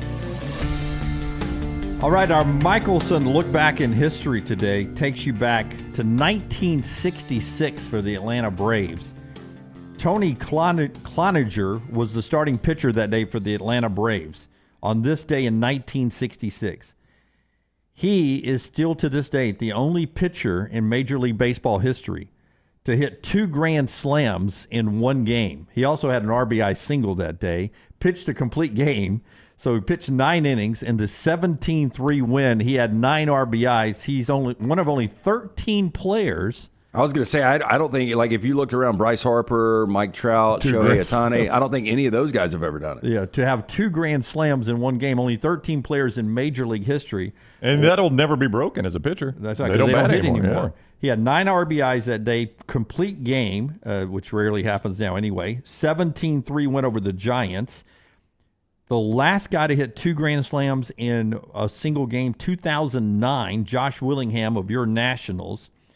But Alabama native Fernando Tatis has a record that'll never be broken. In 1999, third baseman for the Cardinals hit 2 grand slams in the same inning. I bet. Are you kidding? Yes. Babe Ruth never pitched a complete game and hit 2 grand slams in a game. I would guess not. I wouldn't think so That's either. Tony Cloninger had one up on him. Yeah, is Tony Cloninger still alive? I do not know. Look it up. 1966 complete game, so he was at least 22 back then. Yeah, I would say probably 25. And died back in 2018. 2018. Unfortunately. Michelson Laser Vision that look back in history. Yeah, 205-969-8100. That is the number that I called over 2 decades ago. I had the 2200 vision. I was legally blind without the aid of contacts. I now have 20/15 vision, better than 20/20. 205-969-8100. Ask for Amy. Tell her the Next Round sent you. She's going to hook you up with a hassle-free consultation, 0 to lose, to find out if LASIK is right for you. Also ask about pre-inflation pricing. Dr. Mark Michelson, Dr. Jen Michelson, best in the business. 205-969-8100 or michelsonlaservision.com. Listen, I don't know what Wick Grousebeck does for a living or to make all of his money, but he is the majority owner of the Boston Celtics. He is a WYC, Wick Grousebeck. But he announced this week he is selling majority ownership of the Boston Celtics. It is valued at a little over $4 billion. They're expecting the Celtics will sell for a little over $6 billion. Boy, that was quite the investment, because I think in 2001 or 2002 they bought for $260 million. 360. I'm looking at $360 million. Is what I'm going to say. That's a good return on investment. $360 million to $6 billion. Yeah, and how about him tapping out? We win the championship. It's kind of surprising you would tap out at this point, though. With what ball? I guess sell high. I guess because so. they're going to be around for a couple of years. That's right, and he's been a part of the build up there. But a good investment there from Wick. Tapping out there. Medical. Yeah, venture capital that partnered or was highly involved in a lot of medical expansion, hospitals and things like that. So venture capital is basically where he made his money. Good business to be in there. All right, let's get back to college football. 40 and 40, one team every show all the way to SEC Media Days, and we're already to number 6 in our countdown, voted on by 94 of you, and it's brought to you by our friends at mybookie.ag. Mybookie.ag, code next round. When you go to mybookie.ag, use code next round, you get that sign-on bonus. And when you get that, you can use it right away. Start playing right away at mybookie.ag. They got a revamped VIP program, customer loyalty, all of that right there. Bet anything, anytime, anywhere. Mybookie.ag. We are getting fewer and fewer teams here. I think Lance is going to tell you this team's actually an underdog at least twice this year, even as high as they're going to be. You can play those games right there at mybookie.ag. Bet anything, anytime, anywhere. Mybookie.ag, code next round. All right, Forrester, number 6. Let's unveil them. Hotty, toddy, gosh almighty, who the hell are we? Hey. It's Ole Miss, folks, in at number 6 in our countdown. Easily the highest they've ever been rated in our 15 years of doing this countdown. Yeah, Brown is right. They are going to be favored in 10 games. They're coming off their first 11-win season in their 118th year program history.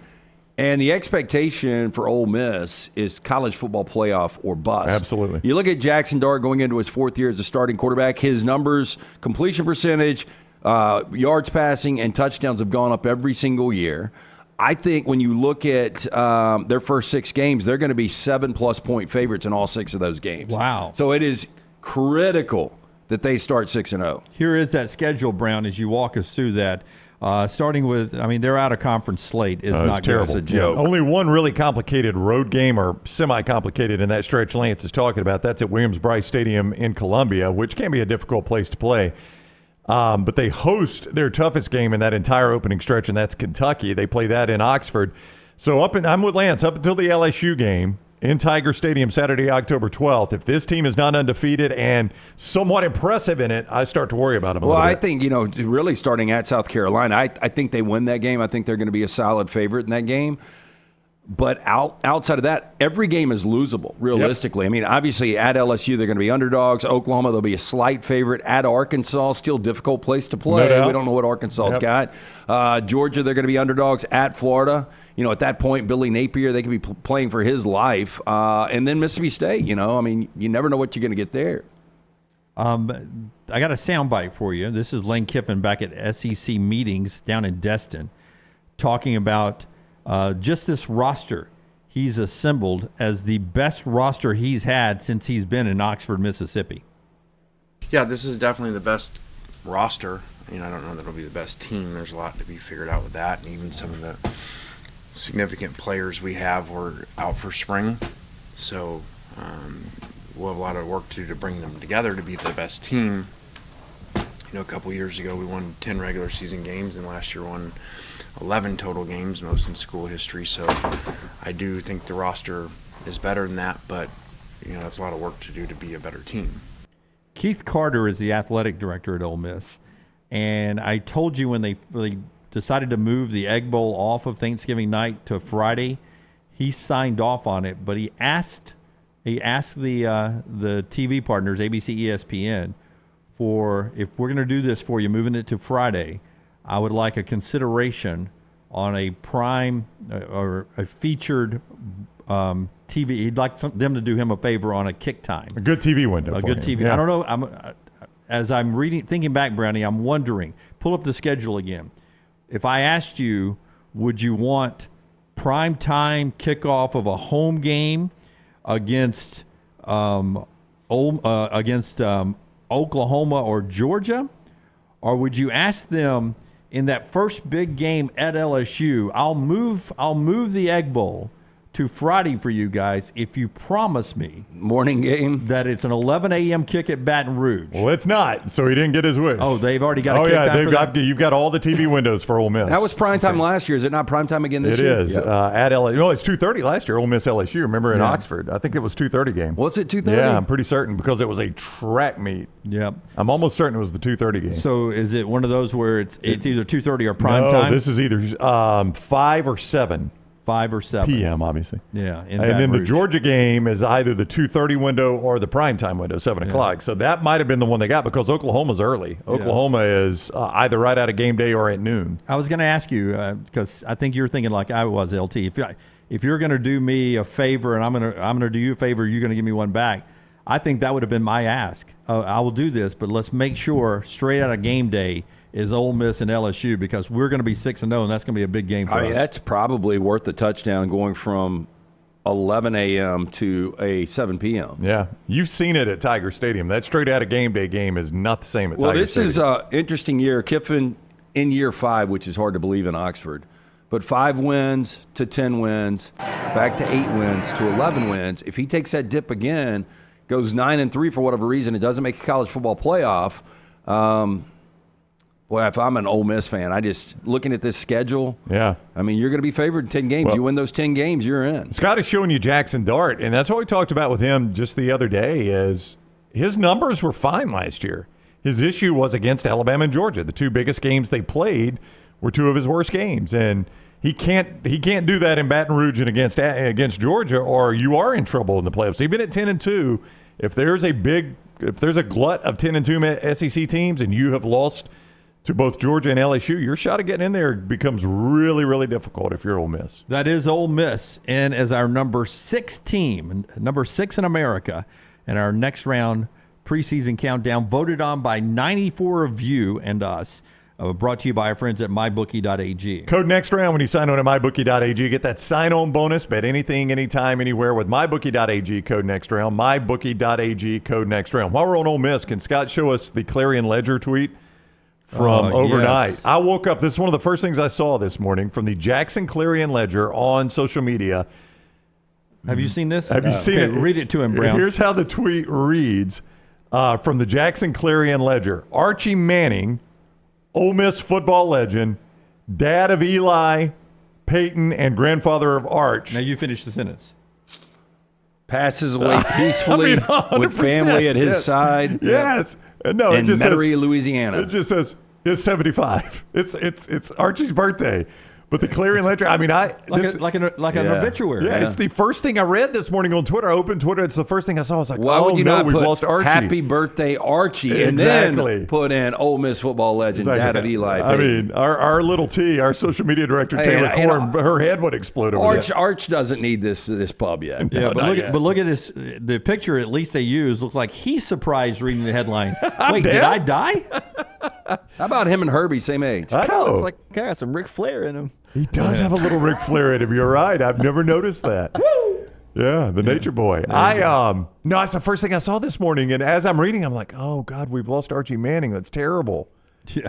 And no, he's just 75. He just had a birthday. Chris is right. Even in the obituary-like headline, Cooper gets left off. I know. That poor guy can't catch a break, can he? I mean, it's Eli Peyton, grandfather to Arch, skips right over Cooper. Arch's dad doesn't get mentioned. Yeah, that's fantastic.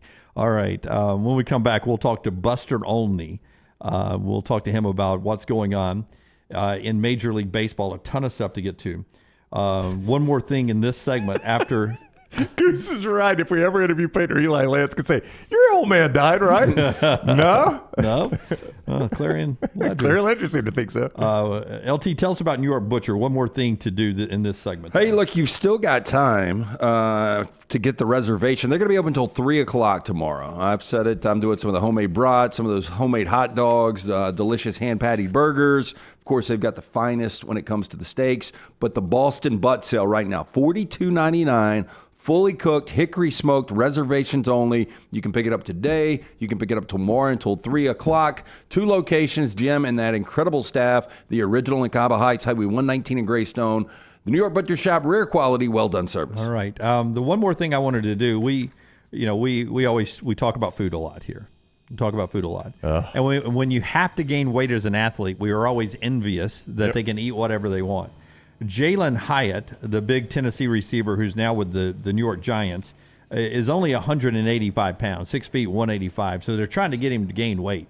And he says in a recent interview that what he has found having great success is after he eats a big meal, his normal meal, that he, as dessert, eats 2 or 3 Uncrustables on top of every meal he's eating. Every meal? I'd love to do it. There's nothing like getting just a ton of beer on ice with a bunch of Uncrustables on top by the pool. Because you keep them in the fridge, right? At the house? Yeah. We do. Yeah. Yep. Keep them in the fridge. That was a good cold Uncrustable. That was one of my favorite part of our trip down to the music getaway that we went to down in Miramar was that day on the beach. Beer and strawberry and grape Uncrustables. Fantastic. Good for you, Jalen Hyatt. Little T's been bringing them for lunch every day. Uncrustables. Eat those Uncrustables. She's got them in the fridge in there in the office. Yeah, we're not trying to get her to gain weight. I'm going to steal one. Yeah, it's so good. All right, Buster's next when we come back, and then more college football as we work our way on this July 3rd live show today, off tomorrow and Friday, and then back with you next week right here on The Next Round. Never miss anything Auburn. Watch Village Vice at Wardam Pods on YouTube and listen wherever you get your podcasts. If renting is putting a dent in your bank account, here's your sign from the universe that it's time to buy a new home. And who better to help you through the ins and outs of home buying than our friends at Mortgage Right. With Mortgage Right, you don't have to worry about becoming a short-notice mortgage expert because they do all the heavy lifting for you. They're trusted mortgage professionals, and they'll help you choose the right mortgage option and stand by your side every step of the way. Visit mortgageright.com/TNR to buy before renting runs you dry. That's mortgageright.com/TNR. NMLS 2239, Equal Housing Lender. Hey, Lance Taylor from The Next Round to tell you about one of our favorite places for breakfast, lunch, and dinner. That is Hamburger Heaven since 1982. Hamburger Heaven has been serving Birmingham's best hamburgers, cheeseburgers, French fries, hand-spun milkshakes, and sandwiches made fresh to order. All of their ingredients are fresh and prepared daily. This includes their beef, always fresh, never frozen, hand-pattied each and every day. For breakfast, lunch, or dinner, visit any of the 4 locations, Highway 280, Irondale, Gardendale, and Homewood. Our friends at Longest Furniture believe in getting more style for less. Longest offers a great selection of furniture for your living room, bedroom, dining room, home office, and entertainment room, helping you elevate your home design and decor. Longest offers everything from vibrant outdoor furniture to breezy home accents. Everything you need to create your own sunshine sanctuary. Right now, you can save up to 10% store-wide, receive $300 in Longest sleep credits with select mattress purchases, and access special financing on tons of hot buys. Take exit 280 off the I-65 Hallmark Farms exit today to see what Longest has to offer you. Hey, let me tell you about our friends at Urology Centers of Alabama. Compassionate and comprehensive urological care with 35 physicians, 17 locations across Alabama. Their patient-centered approach to all of your urological needs. Remember, they've got that new men's health center. It is beautiful, helping men with a wide range of sensitive male issues in a comfortable environment. You can always go online, visit urologycentersalabama.com, schedule an appointment with one of their many urologists today. Hey, you. School's coming back. Time to gear up. And at New Balance Birmingham, we know what's up. Before hitting the books, check out the looks. Come together at New Balance Birmingham on Highway 280, right next to Chick-fil-A. New Balance Birmingham, we got now. Every day, someone is ridiculed and mocked for the clothing they chose to wear. It's a harsh reality we all must face. But you have the chance to change all of that with one visit to nextround.store. For just a few minutes of browsing, you will observe so many clothing options, from hats to hoodies to t-shirts. Please, for yourself or someone you love, go to nextround.store and embrace the warmth of true attire.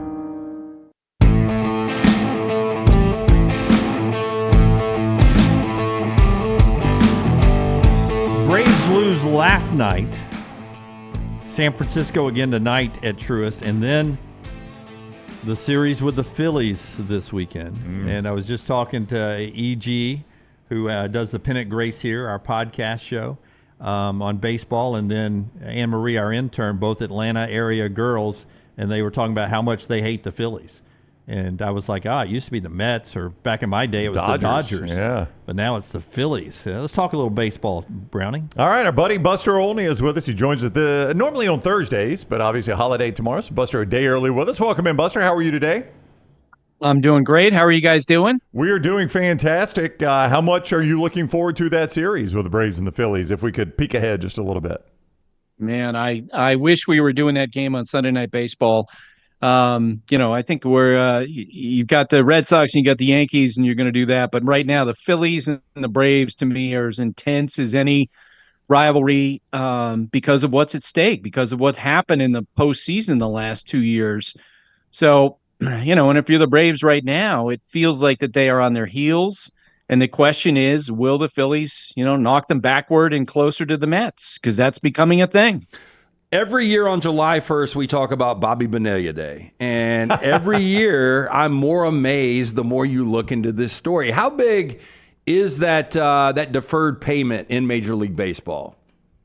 Yeah, it's interesting because I remember when that contract was signed, people around baseball were like, wow, that's a really good idea. And here's the difference between, say, what Bobby got and what Shohei Ohtani got. Out of his Shohei Ohtani's $700 million, $680 million of it is deferred, but with no interest. In Bobby Bonilla's case, he's getting interest on that money, which is how he built up the value through the years. So Dennis Gilbert, whose nickname was Go-Go, worked in baseball, who did that contract. That was absolute genius. And I'm sure you guys have seen the commercials with Bobby Bonilla, now he's in his 50s, laughing, at Bobby Bonilla Day. It's not the sort of thing you see anymore because most of the time when teams defer money, it's with no interest attached. Bobby Bonilla is making money, even though he stopped playing, 25, 30 years ago. And a lot of this had to do with the Bernie Madoff situation, right? Well, first and foremost, the Mets ownership had a lot of money invested with Bernie Madoff, but that contract structure was in place when he signed with the Mets back in, going into the 1993 season. So this is 30 years ago. That contract is still making a lot of money for him. Buster's with us here as we get ready for what's always a big weekend around Major League Baseball's Independence Day weekend. The sportscaster in me wants to ask you what happened to Tim Anderson. But if I asked you that, you wouldn't know the answer because if you did, you would be running Major League Baseball scouting for somebody. But Tim Anderson, who was the 2019 American League batting champion, designated for assignment by the Marlins. What's going on with Tim Anderson, and how quick of a fall is this? Is this one of the quickest falls you've seen in your career? Shocking. Yesterday, after this news broke, I was texting with Eduardo Perez and David Cohn and Carl Ravitch, my colleagues on Sunday Night Baseball, saying, can any of you remember a player declining this quickly, dropping in stature this quickly without an injury involved, or say throwing yips or something like that? Tim Anderson is 31 years old. He was an American League All-Star in 2021, American League All-Star 2022. He hit over 300 in both those seasons. 14 months ago, we were asking the question, will the Chicago White Sox pick up his $14 million option for 2024? And by year's end, he was essentially had to sign a flyer with the Miami Marlins, one of the worst teams in baseball, for this season. And now it's an open question whether or not he's going to play again. I can remember, Joe McEwing, the White Sox, then White Sox third base coach, telling me, Tim Anderson's someone who's coming at you every day in terms of trying to get better and trying to work at things and trying to improve. Guys, he has 2 home runs. I think this number's right. In his last 787 plate appearances, right? This is someone who had 17 home runs in one season earlier in his career. It's shocking. And it is now an open question whether or not we're going to see him in another major league game. ESPN's Buster Olney joins us each week on the JohnstonRVCenter.com hotline. We are all going to be in Dallas. I'm not sure if you're aware of this scheduling, and maybe we can catch up while we're there, but SEC Media Days, Football Media Days, is the same week as the All-Star Game. I don't know if you're aware of that. So we're all going to be in Dallas. No, I was not aware of that. So we're all going to be in Dallas at the same time. If we had the choice, and we may, of going to the Home Run Derby or the All-Star Game, which one would you recommend for us? Well, and I have to acknowledge my conflict of interest here. I'm part of the Home Run Derby coverage. But even if I wasn't, I would say absolutely go to the Home Run Derby. With the new format this year, I think that the event will be even better. The players are into it. All you have to do is look at the sidelines and see all the veterans who are sticking around to gawk at the long home runs the way the rest of us do. Personally, for me, the All-Star Game has completely lost its luster. I loved it when I was a kid. I loved the All-Star Game where, the best players would all gather on one team, and the best guys, whether it's a Henry Aaron back in the day, a Willie Mays, when those guys played, they would have 4 and 5 plate appearances. They would play most of the game. And now it's become a Little League participation trophy thing, and I don't quite understand why. Of all the All-Star games, the baseball All-Star game should be the best because it's a one-on-one competition between the hitters and the pitcher and the hitters. And that in itself would seem to lend it toward great competition. But now you have this thing where just they get every player in the game. They were not devoted to doing that back in the day. And I don't know why it's gotten to this point, but I think it's really taken away from the All-Star game. Buster, I'm one of those that recognizes Barry Bonds as one of the greatest to ever play. I recognize 73 home runs in 2001 and how people pitched to him. Probably the most intimidating plate presence we've ever seen. With all that said, the number 61 still resonates with me. As a kid, watching guys make a run at it. And when you look at Aaron Judge right now, do you think he has a legitimate shot at 61 this year? 100%. He hit his 32nd last night. And this is after a slow start. He had 4 homers through the first month of the season. I share a fantasy team with my 20-year-old son, and he was clamoring for me to drop Judge from our team because he was hitting under 200. And I'm like, dude, fire your son. What are you talking about? I know. And so I was like, no, we're not doing that. We're keeping Judge. He's going to go off. And that's exactly what's happened. And it's funny, you were talking about Barry Bonds and referencing the way that he was pitched to in 2004 when he had over 200 walks. And the conversation on our Zoom prep call this morning was about whether or not at some point opposing teams will start to give Aaron Judge the Barry Bonds treatment. And I said to them, look, in 2022, when he set the record for home runs, after I think it was June 18th, he had a total of 13 intentional walks. That whole year, they kept pitching to him. And I think that's what's going to happen this year. There's an analytic argument, apparently, where teams are not going to voluntarily put a runner on base in this era. And so they will keep pitching to Aaron Judge. The fact that Juan Soto is hitting in front of him helps with that. And he's going to keep hitting home runs. And, he had an amazing season in 2022, and yet somehow he's gotten better in 2024. Yeah, I can't imagine a 6'7", 285-pound player winning a Triple Crown. But if I asked you, literally, better chance of happening, the Yankees winning a World Series or Aaron Judge winning a Triple Crown? Judge winning the Triple Crown. Wow. The Yankees, it's interesting, a few weeks ago, when the first time the Yankees played the Red Sox in Fenway Park, their holes on that roster were exposed. They have to get bullpen help. They have to address first base, second base, third base production at some point during the deadline. So I think Judge will keep on hitting. I don't know if the Yankees will necessarily keep on winning. Luis Gil, who 3 weeks ago was looked at as being perhaps the front runner to start for the American League in the All-Star game, he got knocked around again last night, and it really looks like his confidence as well as his fastball really suffered in the last couple of weeks. Is there any concern that Craig Counsell, who looks to be like a great elite manager, was only built up by a great organization in Milwaukee? Because it's not going well in Chicago, is it? No, and it's interesting that you mentioned that. We had the Cubs in our in the first game of the year when they played the Texas Rangers. And before the game, we talked to Counsell about his team. And he looked at us and said, one thing about my career as a manager, he said, I basically, during my time, have only had to manage 8 innings. He said, I've always had a great closer, right? He had Corey Knebel, and he had Josh Hader, and Devin Williams. And he mentioned that he had never really dealt with a situation where he had a bad bullpen. Well, that's what's happened with the Cubs. And on top of that, their offense has completely fallen apart the last 2 months. I still think Craig Counsell is a great manager. He's very highly respected. But to your point, Cubs fans very restless right now about how this team is playing.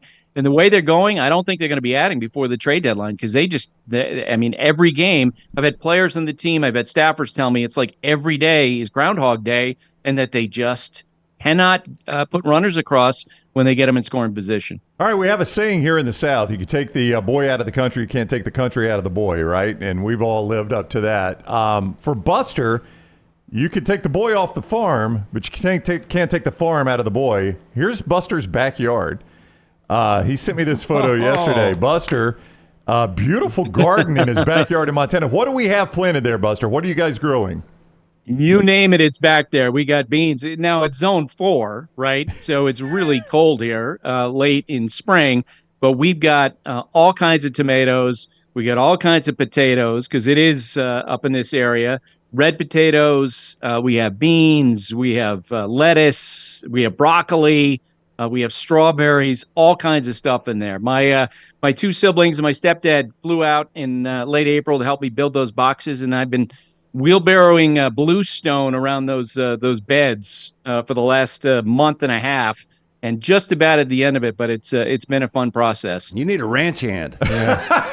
Hey, do me a favor. I need my son to move out, and I can oversee his running our fantasy team while I make him carry bluestone all over the place. Hey, do me a favor. First time it hits 100 on the heat index there, unhook that hose and drink water straight from that hose pipe. That's the best water in the world when it's 100.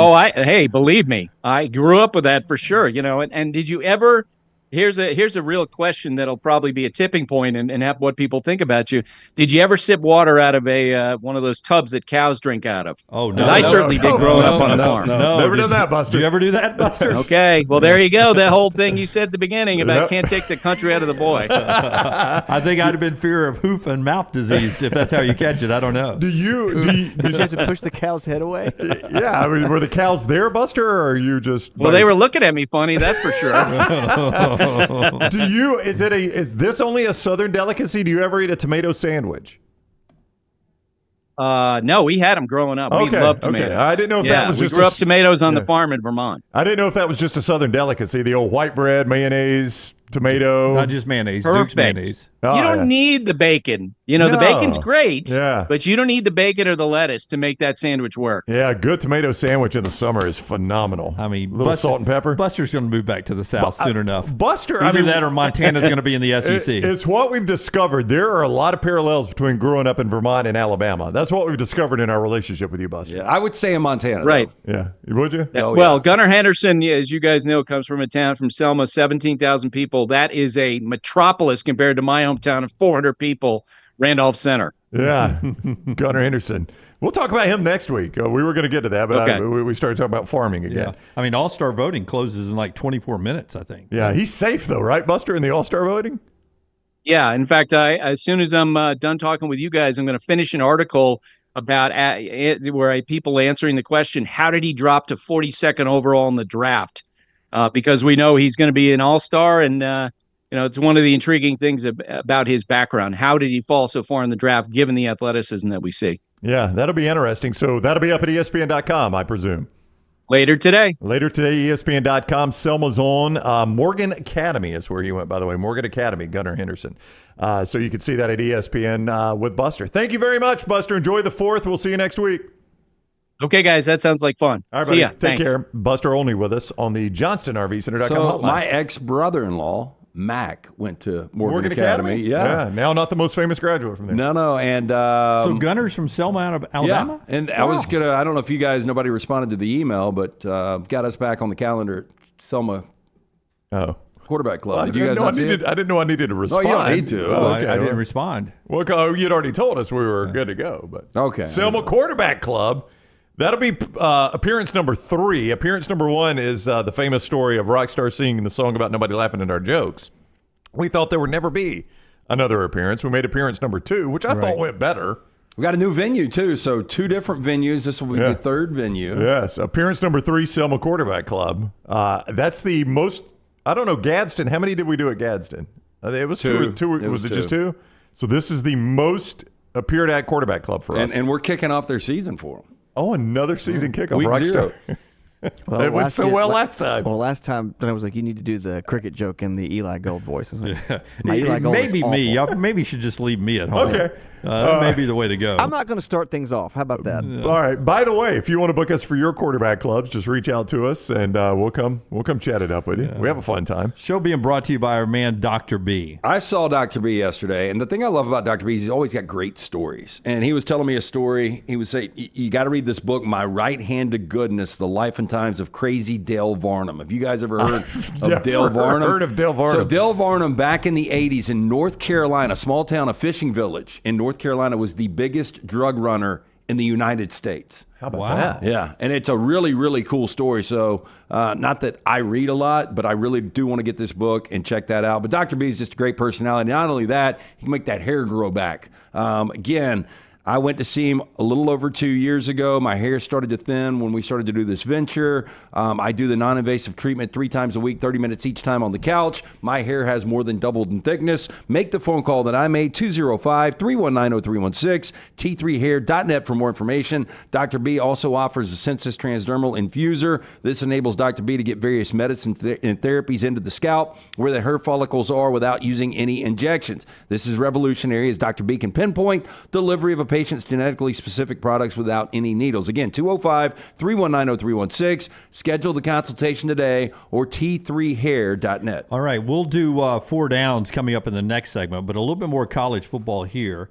I told you earlier about the big Alabama commitment from the tight end, Caleb Edwards, out in El Dorado Hills, California, committing to Alabama yesterday. On3 Sports has updated their rankings to the minute, updated, and Alabama is number 2 in the country for them still, right behind Ohio State. So it's Ohio State, Alabama, LSU, Georgia, Oregon in the top 5, and On3's industry there takes everybody's team rankings and does their own metrics. Clemson's still hanging. Yeah, Clemson's hanging at 6, Notre Dame 7, A&M, Oklahoma, Florida State, Tennessee 11, Auburn is 12, Texas is 14. But I want you to go right there at 19, right behind Missouri. 19, that R, if you're not familiar with that, that is Rutgers. What's he selling? I don't know, but you know who's not on that list? Who? Ole Miss. Hotty toddy gosh, money. I've got their list pulled up. They are 38th, Lance. They're just behind Iowa, though. Is that where Ole Miss should be recruiting, right behind Iowa? Yeah, but if you look, top 5 is Big Ten, SEC, Big Ten. Mm-hmm. Then you go ACC, Independent, SEC, ACC. Mm-hmm. SEC, Big Ten, SEC, Big Ten. ACC, Big Ten, SEC, Big Ten, Big 12. Big 12's first one is 20th in TCU. That's alarming if you're a Big 12 school. And just in terms of competing in the national picture, right? In the college football playoff, I mean, you get a bid automatically, but once you get there, then what? Yeah, then what, right? Yeah. And that's super alarming if that continues to be a trend for these Big 12 teams, which it could. What does, not recruiting-wise, just in general, what does Florida State at SMU and Michigan at Washington have in common this year? Well, they're now conference games. And there's another layer to that. Michigan at Washington and SMU at Florida State. No, Florida State at SMU and Michigan at Washington. The first times those schools have ever played there. Brown was close. It's now conference games, but it's also a matchup of last year's conference champions from the leagues they were in. Florida State won the ACC, SMU won the American, Michigan and Washington won the Big Ten and the Pac-12. Now in the same conference, and they're about to play each other in a regular season game. Rarely do you get 2 conference champions playing a conference game in a regular season. But that's what you get next year, or this year, coming up. Nobody will think of it as that. Well, they're all in the same conference now. I mean, but Rhett Lashley mentioned it, when he was on our show. He goes, we're the defending champion. He goes, I don't know what we're defending, but we are a defending conference champion. We are a defending conference champion. One more thing before LT tells us about Inverness Country Club when it comes to college athletics. We mentioned that the guy who's about to sell the Boston Celtics for $6 billion plus bought them for $360 million. Since 2014, the legal bill that the NCAA has spent on fighting the changes that we now have come to live with in college athletics, name, image, and likeness, and all of that, they have spent $600 million in legal fees since 2014. So The and NCAA. the embarrassing thing about that, Lance, It's a waste of is- money. Well, it's a waste of money. And this goes back how long? 2014. 2014. So So a I was going to decade. say about a decade ago, people started sounding the alarms that this is where we're headed. More player freedom, players being compensated for name, image, and likeness, things like that. And instead of saying, okay, that makes sense that we're headed this way, let's figure out a way that it can work for everybody. The NCAA said, no, we're going to fight it. How did that turn out? Yeah. There's $600 million in the hole, and everything everybody said was going to happen has happened now. Yeah, 60 Stupid million on their part. It's just 60 dumb million leadership. a year, right? Just That's what it dumb works out. leadership is Yeah. all that is. $600 million. Yeah. But how good is it if you're the law firm that represents the NCAA? And billable hours are undefeated. And what were you fighting against? You were fighting against players making money and being able to transfer. That's what you're fighting against. I mean, it just seems so insane that you spent. Well, now it does, especially now that you lost, and everything that everybody said was going to happen has already happened, and now you're $600 million in the hole, and you're probably staring at the end of your life if you're the NCAA. I mean, their days are numbered. 4 Downs, next segment, Inverness Country Club, bringing you part of the show. Yeah, I had some friends take a tour. They made that call to Erin, 205-991-8608. Make sure you tell her the next round sent you. Think about it. You don't have 4th of July plans. Make sure next year you do. Inverness Country Club, if you're a member out there, that massive party tomorrow. They've got memberships that fit everyone. Find your sense of community at Inverness Country Club. They've got that social membership, including a resort-style pool complex, full-service cabana and bar, live music on Fridays, Sunday brunch, great golf membership, beautiful course, currently expanding the driving range. Child care is also a big plus. You and your wife want a day of golf or tennis. Guess what? You can drop the kid and go have yourself a day on the quarter course. Dinner with your friends, knowing your kid is safe on site is also a huge plus. Maybe you work from home. What about working from the club while they watch your kid? The best days happen in Inverness. Again, to take that tour of the unbelievable club that is Inverness Country Club, call Erin, 205-991-8608. Tell her the next round sent you. For more information, iccalabama.com. Follow The Next Round on Twitter, Instagram, and Facebook at Next Round Live. This hour of The Next Round is presented by the Birmingham Racecourse Casino, now featuring 7 days of giveaways with your chance to win a share of up to $125,000. The more you visit the Birmingham Racecourse Casino, the more chances you have to win. Hey, Lance Taylor from The Next Round to tell you about one of our favorite places for breakfast, lunch, and dinner. That is Hamburger Heaven since 1982. Hamburger Heaven has been serving Birmingham's best hamburgers, cheeseburgers, French fries, hand-spun milkshakes, and sandwiches made fresh to order. All of their ingredients are fresh and prepared daily. This includes their beef, always fresh, never frozen, hand-pattied each and every day. For breakfast, lunch, or dinner, visit any of the 4 locations, Highway 280, Irondale, Gardendale, and Homewood. Golf season is here, and if you're looking for a great golf course with affordable rates, you need to check out the newly renovated Woodward Golf Club. Woodward Golf Club is a semi-private club with membership opportunities available, but is also open to the public. You can book tee times online at this hidden gem by going to golfwoodward.com. For only $195 per month, you can enjoy unlimited golf 7 days a week. Membership includes discounted cart fees, unlimited range balls, and the use of our practice facilities. For more information on memberships and the course, check us out online at golfwoodward.com. The wait is over. Tonali has arrived. Beautifully distinctive Italian styling and performance. Come test drive the all-new 2024 Alfa Romeo Tonali plug-in hybrid at Alfa Romeo of Birmingham. The all-new Tonali offers best-in-class horsepower and torque, fastest 0 to 60 times in its class, plus best-in-class range with full electric charge. And best of all, qualified Tonali leasees are eligible for up to $7,500 EV tax credit factored into your lease. Hurry down to Alfa Romeo of Birmingham and experience the all-new Tonali. Hey, Lance Taylor from The Next Round to tell you about my friends at Michelson Laser Vision, located conveniently UAB Highlands. Almost 20 years ago, I went in for the procedure. Only took 12 minutes for both eyes. When I went in, I had 20/200 vision. I was legally blind. Now I have 20/15 vision, still 19 years later. Make the call today. Schedule a hassle-free consultation. 969-8100. Dr. Mark Michelson, Dr. Jen Michelson, Michelson Laser Vision. Make sure you tell them The Next Round sent you. 969-8100 or michelson-laservision.com. Hey, there's nothing worse than waking up to a plumbing problem. Don't get caught in a flooded house. Call the guys at Hemphill Services. Adam, Chad, and the team at Hemphill are the only ones I trust to fix it and fix it right the first time. Hemphill Services does it right and always at a fair price. For all of your plumbing, cooling, and heating needs, Trust the name that Birmingham has trusted since 1954. That is Hemp Hill Services. Call now, 205-229-2090. That's 205-229-2090. Start your day online with our website, nextroundlive.com, for the latest videos, podcasts, and college football stories. It's also a great way to stream the show or shop in the Next Round store. Stay connected by visiting nextroundlive.com.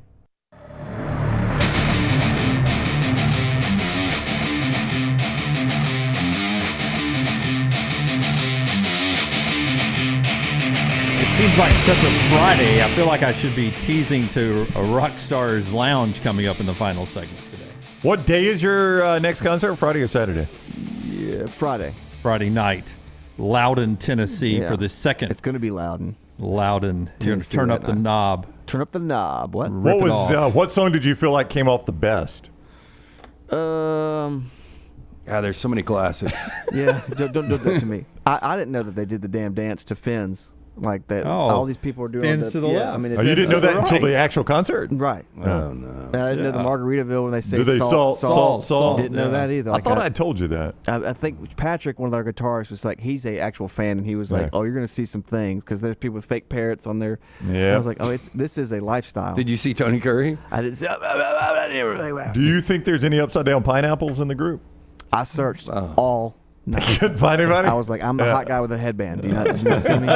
Show today being brought to you by our friends at Urology Centers of Alabama. 16 great locations around the great state of Alabama. Make an appointment to stay on top of your health. Everything from prostate health all the way to kidney stones and everything in between, guys. Urology Centers of Alabama, 205-930-0920, 930-0920, urologycentersalabama.com. Again, go check them out, 16 locations near you. We've got 4 downs here as well. Ole Miss, our team today. It is so weird seeing Ole Miss at number 6 in the country. I think I know LT's belief. You haven't changed. You don't think they stick the landing this year, right? The schedule's fairly easy, but I mean, they could get in a 14 playoff. I don't think they're going to make any noise. In a 12 playoff, you think they can, Yeah, my gut tells me they're going to lose to Georgia at home. They're going to lose at LSU, and then they're going to drop a game they should not drop somewhere along the way. Oklahoma at home, somebody like that. That while it looks like a favorable schedule, I think they're just going to trip up somewhere and be a 9-win team. And that's going to be a disappointment. Yeah, 9-3 likely won't get them into the playoffs there, but they are our team today at number 6 in our 40 and 40 countdown. Maybe a question about them in 4 downs brought to you today. Maybe 2 brought to you by our friends at Slice. 5 locations for you if you're going to be around this weekend. Stop in, grab you a slice and a salad. You're going to love it. Local pizza, local ingredients. This legacy of Jeff Bajayi continues every single day. The original location, Lakeview, Vestavia, Montevallo, Crestline Park. Newest location, Edgewood. Get in one today. Local pizza, local ingredients. For more information, slicebirmingham.com. First down. More wins this year, Ole Miss or the Atlanta Falcons? I just said I think Ole Miss gets 9, maybe 10. I think the Falcons with Kirk Cousins can get to 10. I don't know if they can get to 11. I'm going to go Falcons here. 9 and 8 popped to my mind instantly. I have a feeling that 9 and 8 wins our division, the South, this year. Yeah. I have a feeling that 9 and 8 is where the Falcons and the Saints are going to be around. I feel like my team's a 7-win team this year. I feel like the Panthers are a 5-win team this year. I'm going to say that Ole Miss gets that 10, and I'm going to go Ole Miss 10-9. I think it's probably 10-10. I like the Falcons this year. I really do too. They were 7-10 with atrocious quarterback play last year. Yeah, I think they're going to be much better this year. I'm going to lean Falcons. I think it's 10-10, but I'm going to say 10-9. Not even middle of the road. Scott Forrester is our resident Falcons fan. Would you describe it as atrocious quarterback play for the Falcons last year, Scott? Terrible. Absolutely terrible. I mean, Ritter was unwatchable at times. He was, and they were 7-10 with that. So mybookie.ag chat room, Richard goes Ole Miss. Forrester went with his Falcons. Marquell Falcons. He gives you a big rise up over there. Daniel says feels like 10-7 would be an amazing year for the Falcons in Zach's first year. Second down. It's actually Raheem Morris's first year. Yeah, Zach who? I don't know. It just said in Zach's search here. I don't know what he means about that. Who wins college football playoff game first, Lincoln Riley or Lane Kiffin? I'm about to contradict myself and say Lane Kiffin could do it this year. I'm not sure Lincoln Riley can. Boy, if the Pac-12 are still around, I'd like USC's chances way more getting in this thing. I say that might be a one-bid league, and I'd still like Oregon. I think it's actually a good spot for USC to be in right now because it is a program that nobody's giving any credit to. I think when we see the Big Ten Media Days, I think USC is going to be voted 5th or 6th in that conference. Wow. I can see that, though. No, I mean, if you look at it, I would definitely vote Ohio State and Oregon in front of them. Yeah, so it's going to be Ohio State, Oregon, and then it's going to be Penn Probably State. Penn State, and then Michigan and at Michigan 4. and them. That's where you come in. Who do you think's better? Yeah. Or Washington could be in front of USC. Yeah. Just Michigan street cred. I think enough people and the coach left Washington that they'll fall behind USC. Yeah. I agree with you. 5th is about where they'll slot in. I'm going to go Lane Kiffin. I think I will too. I think he. I'm going to go Lincoln. If he gets there, I think Lane will win a game. Third down. Olivia Munn, 44 years old today. Big If I fan. asked you which one of these Olivia's ultimately better career, Olivia Munn or Olivia Wilde? Boy, Olivia Wilde, is that Ozempic? She didn't need it, but I don't know. Yeah, she's got some. She looks like a skinny Jolie. If that can be. She does. Possible. A little bit of I Angelina think Jolie in there. Munn's got the much better look. Olivia's got the better original name. I'll always say it. She changed it to Wild from Cockburn. Yeah. Oh, wow. Gotta go with that change. Yeah. Well, look, and she's a respected director now and producer. I was going to ask you what all has she been in and everything.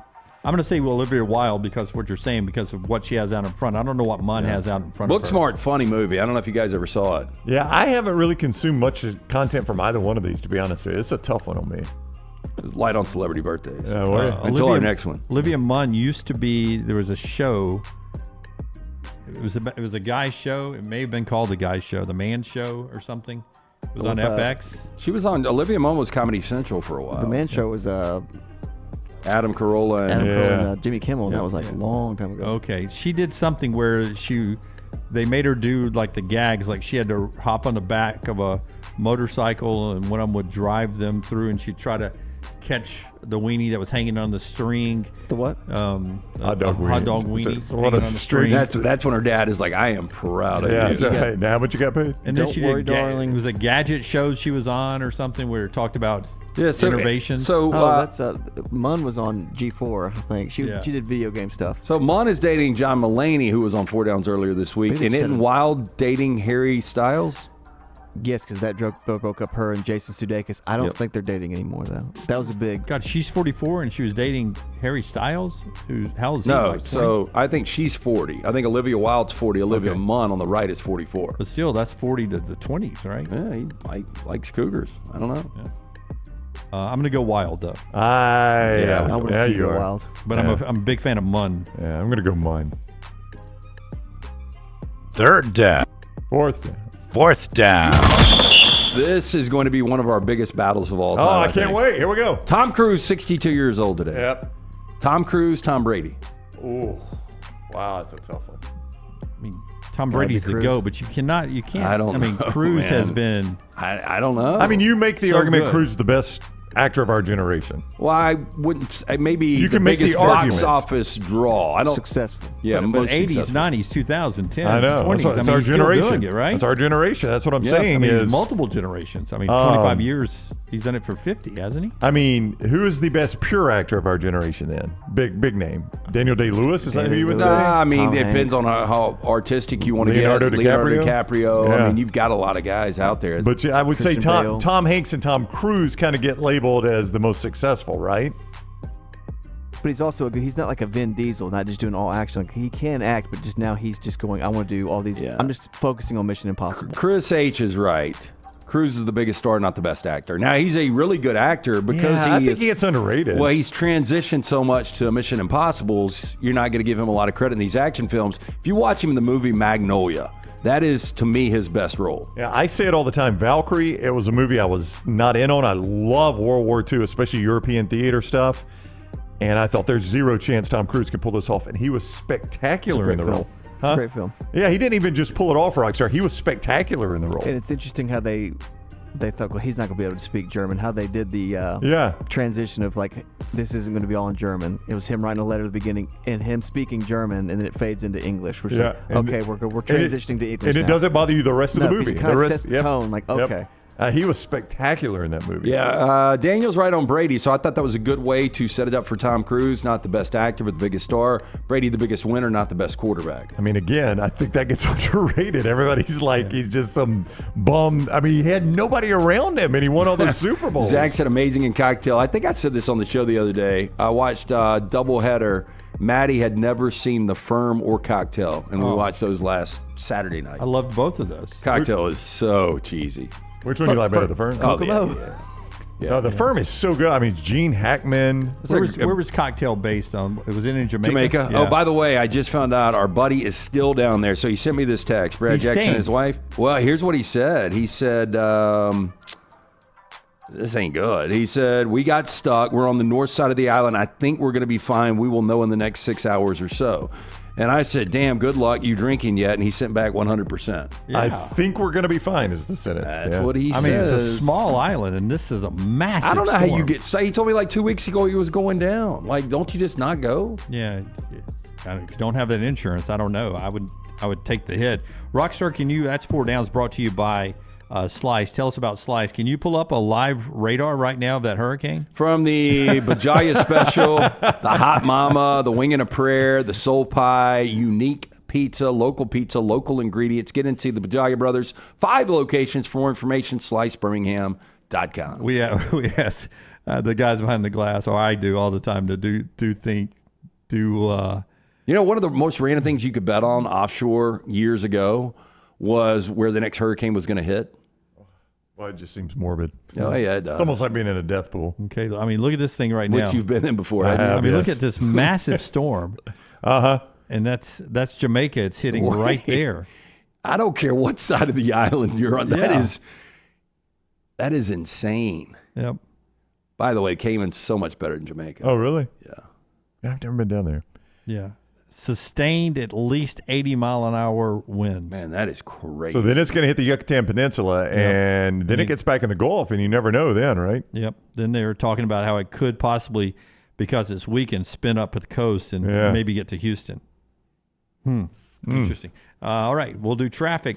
Forrest, you got traffic for us? Dude, 115-mile-an-hour wind is crazy. I mean, that's a lot. And they're just riding through it. Because I've been in mid-40s in the Midwest before, and it's disorienting. All right, top of the hour here. One more hour to go. Show brought to you as well by our friends at Hemp Hill. Hemp Hill bringing you, when it's hot or cold, they bring you weather right here on the next round. 205-229-2090. Trusted in Birmingham has trusted since 1954. For all of your plumbing, heating, and cooling issues, call Chad, Andrew, Adam, the guys today. 205-229-2090 or hemphillservices.com. Follow LT on Twitter at @TheLanceTaylor. Hey, Lance Taylor from the next round to tell you about one of our favorite places for breakfast, lunch, and dinner. That is Hamburger Heaven since 1982. Hamburger Heaven has been serving Birmingham's best hamburgers, cheeseburgers, French fries, hand-spun milkshakes, and sandwiches made fresh to order. All of their ingredients are fresh and prepared daily. This includes their beef, always fresh, never frozen, hand-pattied each and every day. For breakfast, lunch, or dinner, visit any of the 4 locations, Highway 280, Irondale, Gardendale, and Homewood. Hey, Lance Taylor from the next round to tell you about my friends at Michelson Laser Vision, located conveniently UAB Highlands. Almost 20 years ago, I went in for the procedure. Only took 12 minutes for both eyes. When I went in, I had 20/200 vision. I was legally blind. Now I have 20/15 vision, still 19 years later. Make the call today. Schedule a hassle-free consultation. 969-8100. Dr. Mark Michelson, Dr. Jen Michelson, Michelson Laser Vision. Make sure you tell them the next round sent you. 969-8100 or MichelsonLaserVision.com.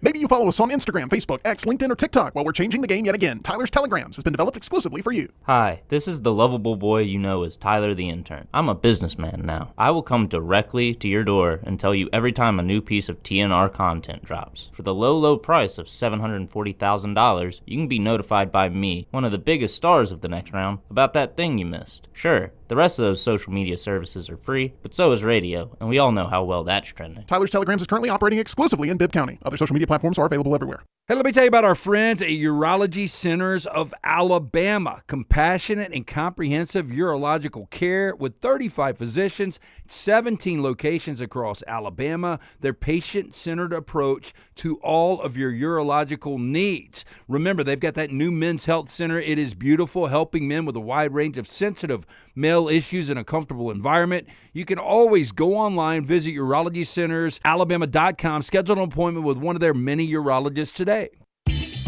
Hey, you. School's coming back. Time to gear up.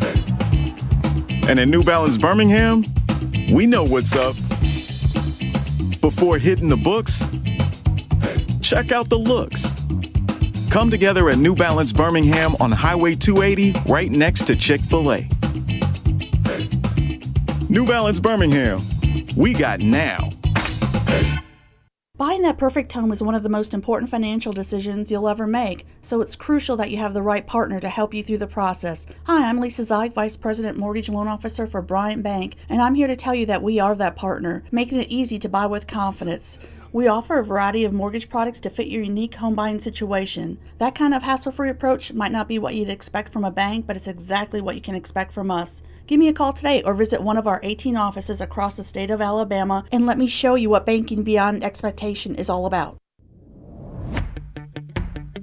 Jim Dunaway, Lance Taylor, Ryan Brown, and Rockstar. Live from the Birmingham Racecourse Casino Studios, the next round, presented by Bud Light, is on now. All right, a whole college football segment before we get to trash today. Again, this is a live July 3rd show. We're off on the 4th and the 5th and then back with you next week. Next week will also include some of our scheduling drops on schedule prediction drops on our social media platform at Next Round Live. And also it'll be a lead into SEC Media Days in Dallas and my bracket payoff. Oh, wow. What a week. Busy week next week. I was thinking today on the way into work, Thursday is absolutely the best day for a national holiday. Oh, yeah. It's perfect, isn't it? It really is. I mean, because most people are probably only logging half a day today. I would imagine most people are out at lunch. Thursday or Tuesday. Yeah, and then Thursday, you're off and nobody works on Friday. I mean, there's no employer making their people come back and work on Friday, is there? No, I wouldn't say nobody. Well, I mean, restaurants, retail, things like that. Somebody in this building, I was talking to a lady on the way in. She was like, I'd rather work a full day today than get out half a day today. We've got to come back on Friday. Ooh. Yeah. I mean, that's like, because it just depends on how specialized something is. Yeah. I mean, for us to work on Labor Day and to work on Black Friday. Yeah, it's pretty rare. It's pretty crazy. That's true, but we have to do that because of the football season. I'm happy to do it. Yeah. In a moment, we're going to do rivalry or not. There's a couple of games that have gotten out of whack and that are called rivalries in college football. And I want to ask you guys, rivalry or not anymore. We'll get to that coming up. But first, this hour brought to you by our friends at Champy's world famous fried chicken, Highway 119 in Alabaster. Sterling and the crew down there, always happy to take care of you. Open today for lunch and dinner. Go by there and enjoy a destination location for lunch. That means no matter where you are in the area, go by there and enjoy a great lunch. If you're listening to us or getting ready to drive to the beach or when you're on your way back from the Gulf Coast, just off the I-65 Highway 31 exit in Alabaster, you'll get Champy's world-famous fried chicken. Right there on Highway 119 for over a decade, Sterling and the crew with the best customer service. Check those fine folks out. Big 12 Media Days coming up for them. They've already released the media rankings. Don't show it yet, Forrester. I'm not looking. Sneak peek there. How many teams? 16 now in the Big 12? Is that right, Forrester? Thumbs up, 16. Oh, 16, yeah. 18 in the Big 10. 18 in the Big 10, 16 in the SEC and the Big 12. Where do you think the media voted Colorado? I would say the media voted Colorado 12th. Oh, in the Big 12? No way. I will say. Well, I mean, where do you think they're going to be? Take a glance. I think they're going to be down there. You don't think the media did that? They will have them in front of Arizona State. They'll have them in front of Baylor. They'll have them in front of BYU. I think I'm in front of Cincy. Holy crap, you got a mid-tier. Texas Tech. Yeah, so what is that? So -5. I think they're 8 or 9. I went 12th. 12th. I think -5 from 16 is 11, and they are 11, and that's exactly what they are. Put it up there now, Forrester. Here we go. Let's see if I got the teams behind them. Big 12 Media Day. Behind them is Arizona State, Houston, Cincinnati, BYU, Baylor is behind them. Colorado slides in at 11. At the top, where it counts, as you guys projected in your 40 and 40 countdown, Utah, the favorite by the media to win the Big 12, Kansas State, Oklahoma State, Kansas, Arizona, Iowa State, West Virginia. There's Gus's team, UCF, Texas Tech, TCU, which I'm expecting to be a bounce back a little bit for TCU. I don't think they'll be that low. Sonny Dykes still there? He is. He's still eating off that championship, isn't he? And then there's Colorado at 11. Now, they got this about right because I think 1 through 4 are your top 4, and I think any of those 4 could win the Big 12 this year. Yeah, I'm with you. I think you're And right. I don't really have a problem where Colorado is because, I think the teams behind them are not going to be very good this year. Yeah, so that's the Shedeur Sanders, by the way, was voted the league's best quarterback over Cam Rising. You okay with that? Yeah, I mean, more talented, no doubt. And I mean, playing. who I would rather Cam- have in one game, probably Cam Rising. Yeah. And Cam Rising we haven't seen in quite a while. A long time. Yeah. Well, we don't know what Shedeur Sanders would be behind a Really elite good offensive line. No, I'd love to see it, honestly. Could be absolutely fantastic. All right, so I want to do rivalry or not. All right. Rivalry or not. And I'm going to just start with this one. This is what got me thinking about it. Georgia Tech. Do you really think this is a rivalry still? No. No, I mean, it could be if Georgia wasn't so good. Georgia's bigger rival is, this is one thing that always bothers me about rivalries. To be a rivalry, I think you almost have to say it's obviously the biggest rival for both teams. And it is not for Georgia by any stretch of the imagination. Florida is definitely a bigger rival for Georgia. Maybe it's just because I grew up in this state. I've always felt like Auburn is a bigger rival for Georgia. They've got to be the biggest rival to be what? For both schools. Well, like, in other words, the Iron Bowl, clear rivalry. There's no doubt that Alabama's biggest rival is Auburn and Auburn's biggest rival is Alabama. Yeah, but Alabama still has other rivals. They do, but... And Auburn still has other rivals. They do, but it's not their biggest rival. That's my point. Okay, but you didn't ask that question. Not you the just said, biggest is it rival. still No, a it's a rivalry? rivalry. No. It's not because Georgia Tech is so bad. Now, I think Georgia Tech's going to be better this year, but Georgia is so much better. You can't even stay entertained for more than 5 minutes of the first quarter. Yeah, and even when it wasn't this big of a disparity, that one has never resonated with me. Has it, you guys? No. I mean, they got a good name for it. Clean old-fashioned hate. But it's just never resonated with me, not one time. You can have multiple rivals. Like we know Alabama's biggest is Auburn and Tennessee. Mm-hmm. LSU factors in there now and all that. But I guess what I'm looking at is Georgia Tech doesn't show up on their radar anymore. I wouldn't think so. Not It's as a obviously Georgia fan. big for Georgia Tech, but Georgia doesn't show up on the radar. Battle for Highway 82. Alabama, Mississippi State. Has any Alabama fan ever considered Mississippi State a rivalry? It game? was not a rivalry. Yeah. No. I mean, it's the longest standing game Alabama had until this year. I mean, really, what was the big game? John Bond back in the day? Is that the it was fumble? 1980, right? 6-3 game. That was one of them. One I don't understand. Well, I know why they don't play it anymore. They used to be in the same conference, but don't you feel like North Carolina and South Carolina should play each other every year? It's not a rivalry game, but they should play each other every year. Don't they? The last time I remember watching that was Mac Brown's first season back. They played it in Charlotte, did they not? And South Carolina ended up North Carolina ended up winning that game. Yeah, didn't they play it in Charlotte? It was the Dukes Mayo thing, I think. They did that, one time. You bring this one up all the time. Oklahoma State. They're not in the same league anymore. It's not even a rivalry. I mean, it's like 90 Oklahoma wins, 10 Oklahoma State wins. I'll honestly pull it up. That is much more of a rivalry to me than Georgia Tech. Oh, I don't disagree with you. Now, it's helped by the fact that they are in the same state. I know Georgia and Georgia Tech are too.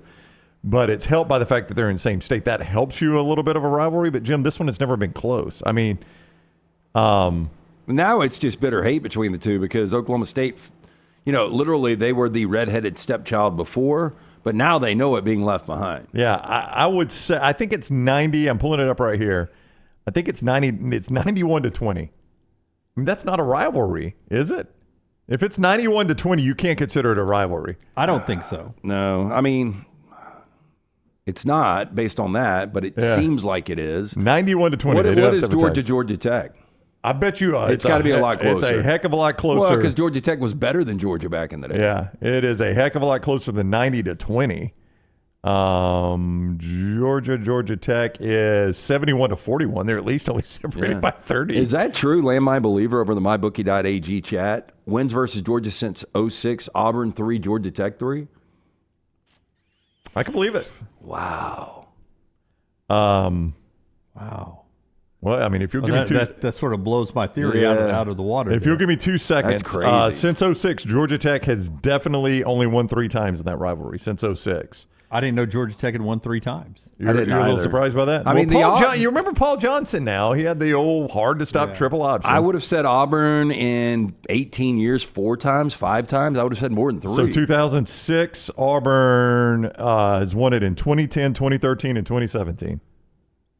Wow. I mean, it's hard to believe now. And that also includes an SEC championship game where they met that Georgia won in a rematch. Yeah, the Paul Johnson years, Georgia Tech had that triple option that occasionally snuck up on you. That snuck up on you a little bit. They won an ACC. Yeah. I always consider this a rivalry. But as I look at rivalries on Wikipedia here, they don't list this with a cup or they play for anything. Georgia and Tennessee, I've always thought that as a rivalry game. I wonder how that goes now that we don't have to play. They don't have to play each other every year now. It just seems like Georgia's popped them the last, decade. They haven't played a ton, 28 and 23 all time, but it really, I'm like you, Jim, it always has felt like a more significant game. But, they did not meet annually until divisions. Did they play this year? I don't think so. That would be a hell of a game this year. So, they played. At least I think it would. They would play at home and home. So listen to how infrequently they played, Jim. 72-73. Did not play again until 80-81. Did not play again until 88-89. And then once divisions were created, they played annually, obviously. Yeah. But they would play like twice a decade. By the way, November 16th in Athens, Tennessee at Georgia. Wish that game was in Knoxville. You give Tennessee a better chance of winning it there.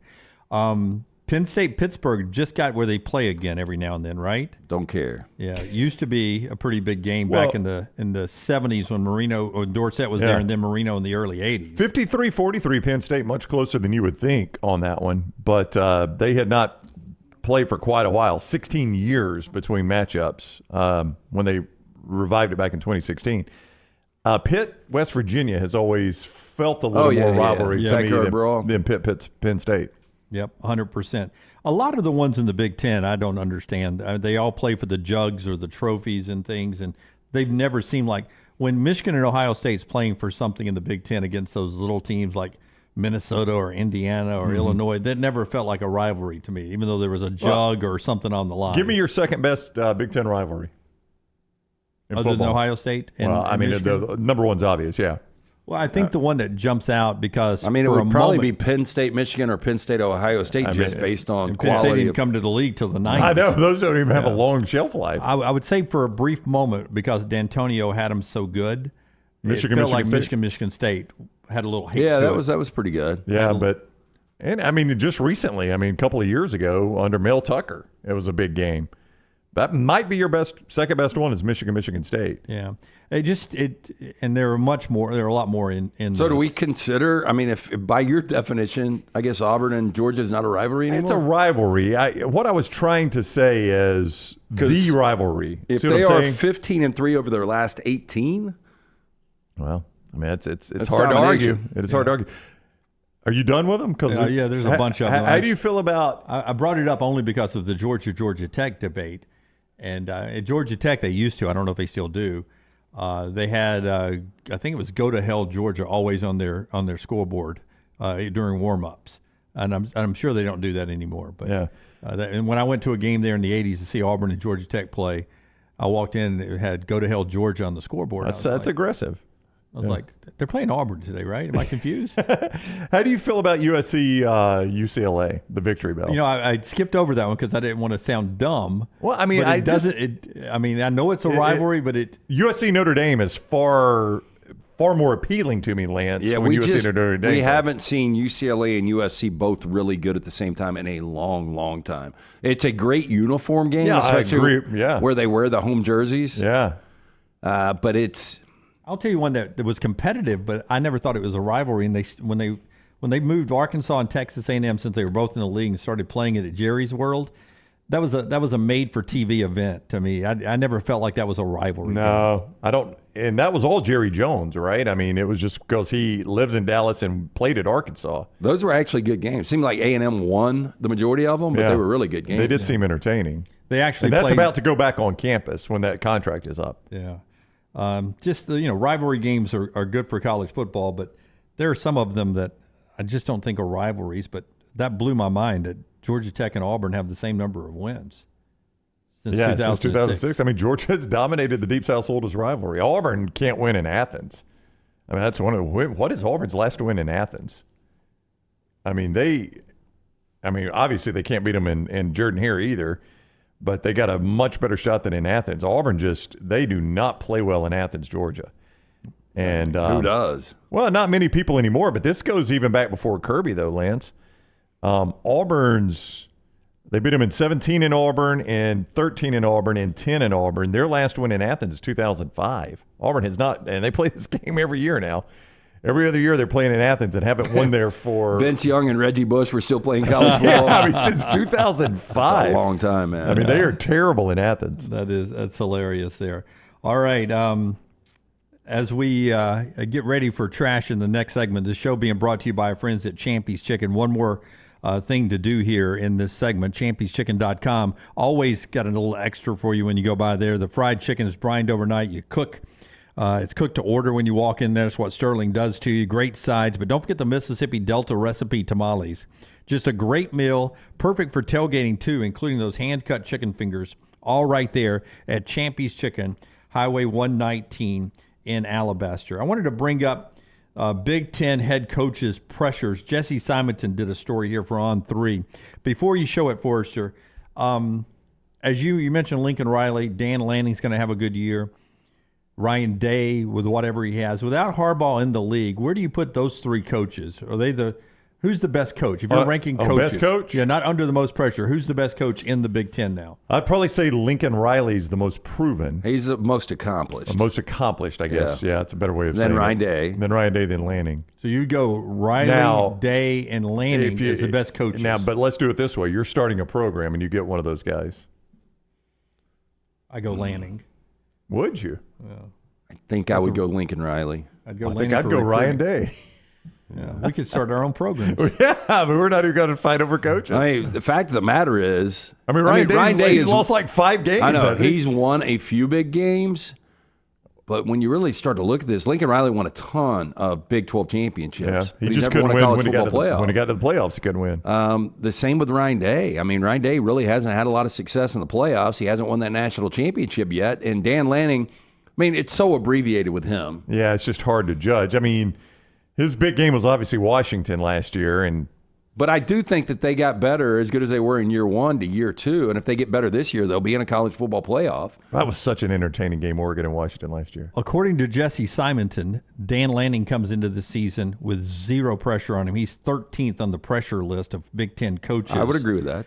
But the other two you guys are talking about are 1 and 2, according to Jesse Simonton's list here. Ryan Day, he's 10 out of 10. Is under the most pressure going into this season of Big Ten coaches, and he puts Lincoln Riley ahead of James Franklin as number 2 with the pressure going into the Big Ten this year. There's Franklin, P.J. Fleck, Sharon Moore in his first year at Michigan. And then on down the list, and you get to the new guys, including Kirk Cignetti and David Braun at the bottom of the list with no pressure on them. But do you agree that Riley also is under some pressure? Ryan Day-esque pressure? Yeah, I mean, I don't think it's pressure like to lose your job. I think it's more, really where is USC right now making this transition? Like, it doesn't seem like they've got a sense of identity right now. It's really weird. I think, yeah.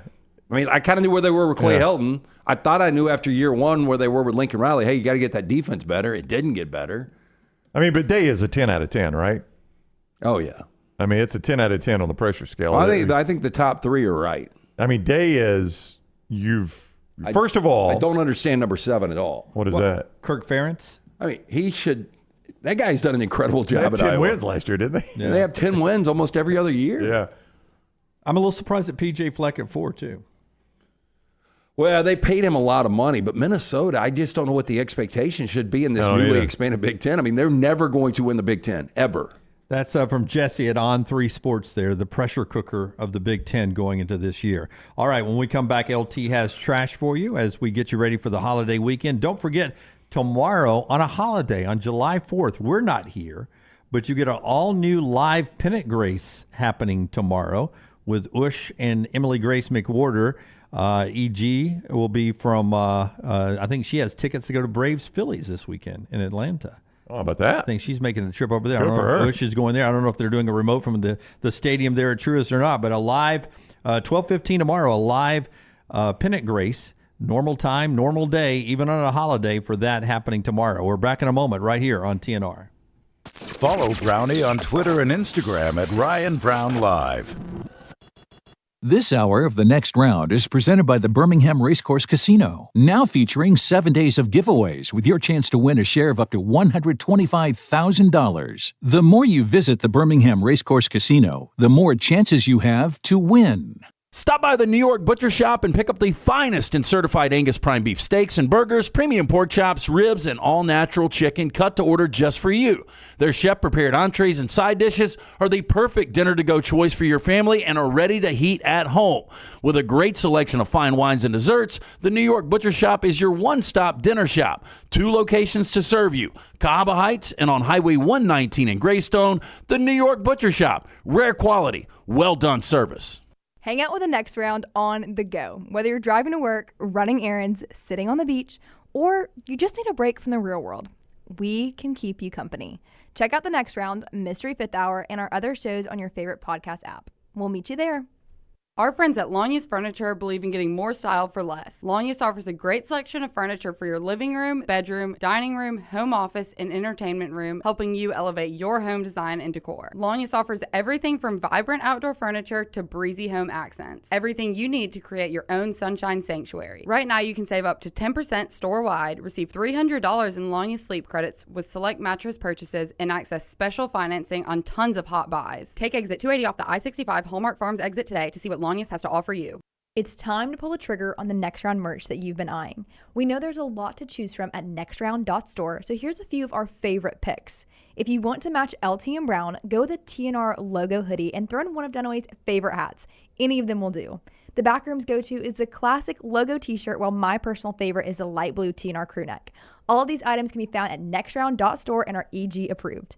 Rest assured, your order will be packed with lots of love from us here at the Next Round. Head over to nextround.store to start filling up your cart. Hey, Lance Taylor from the Next Round to tell you about my friends at Michelson Laser Vision, located conveniently UAB Highlands. Almost 20 years ago, I went in for the procedure. Only took 12 minutes for both eyes. When I went in, I had 2200 vision. I was legally blind. Now I have 20/15 vision, still 19 years later. Make the call today. Schedule a hassle-free consultation. 969-8100. Dr. Mark Michelson, Dr. Jen Michelson, Michelson Laser Vision. Make sure you tell them the Next Round sent you. 969-8100 or MichelsonLaserVision.com. A legendary coach once said, "It's not the will to win that matters. It is the will to prepare to win." Hi, I'm Bobby Humphrey, Vice President of Business Development for Bryant Bank, and I can tell you that our Bryant bankers have the dedication and the experience to put together a financial game plan that is right for you. At Bryant Bank, we specialize in community banking and offer personal and business loans, checking and savings account, mobile banking, and treasury management services. Stop by one of our 18 offices across the state of Alabama to find out what unbeatable service and legendary results are all about.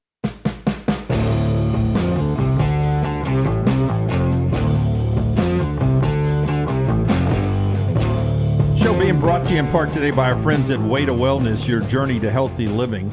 Way to Wellness, Leslie and her board-certified team can help you with your weight loss. They can help you control your cholesterol. They can help you control your blood pressure. And they got several other things they can do for you and different ways to attack it as well, not just eating plans. They have other treatments there, all medically board-certified and all monitored by board-certified professionals there at Way to Wellness. You get this free, no-cost consultation with Leslie and her team if you go to the website, aplanforme.com, aplanforme.com. There's no contracts, there's no sign-up fees, and the first consultation is absolutely free, so it's nothing out of pocket to find out what Way to Wellness is all about and maybe jumpstart your weight loss and your healthy lifestyle right here in 2024. Thanks to our friends at Way to Wellness, planforme.com, Way to Wellness, your journey to healthy living. Man, we got the best listeners, viewers in the world. Adam, who listens to the show, was listening the other day when you guys joked about me bringing up Kennesaw State Stadium. So Fifth Third Bank. So what did he do, Forrester?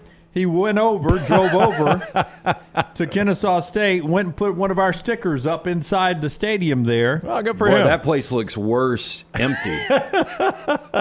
If you thought this was going to win Lance over, you were incorrect. The official stadium of the next round, hashtag 40 and 40 voter. Adam, thank you for your service. Good Thank job, you Adam. for jumping in there. There's the stadium over there at Kennesaw State.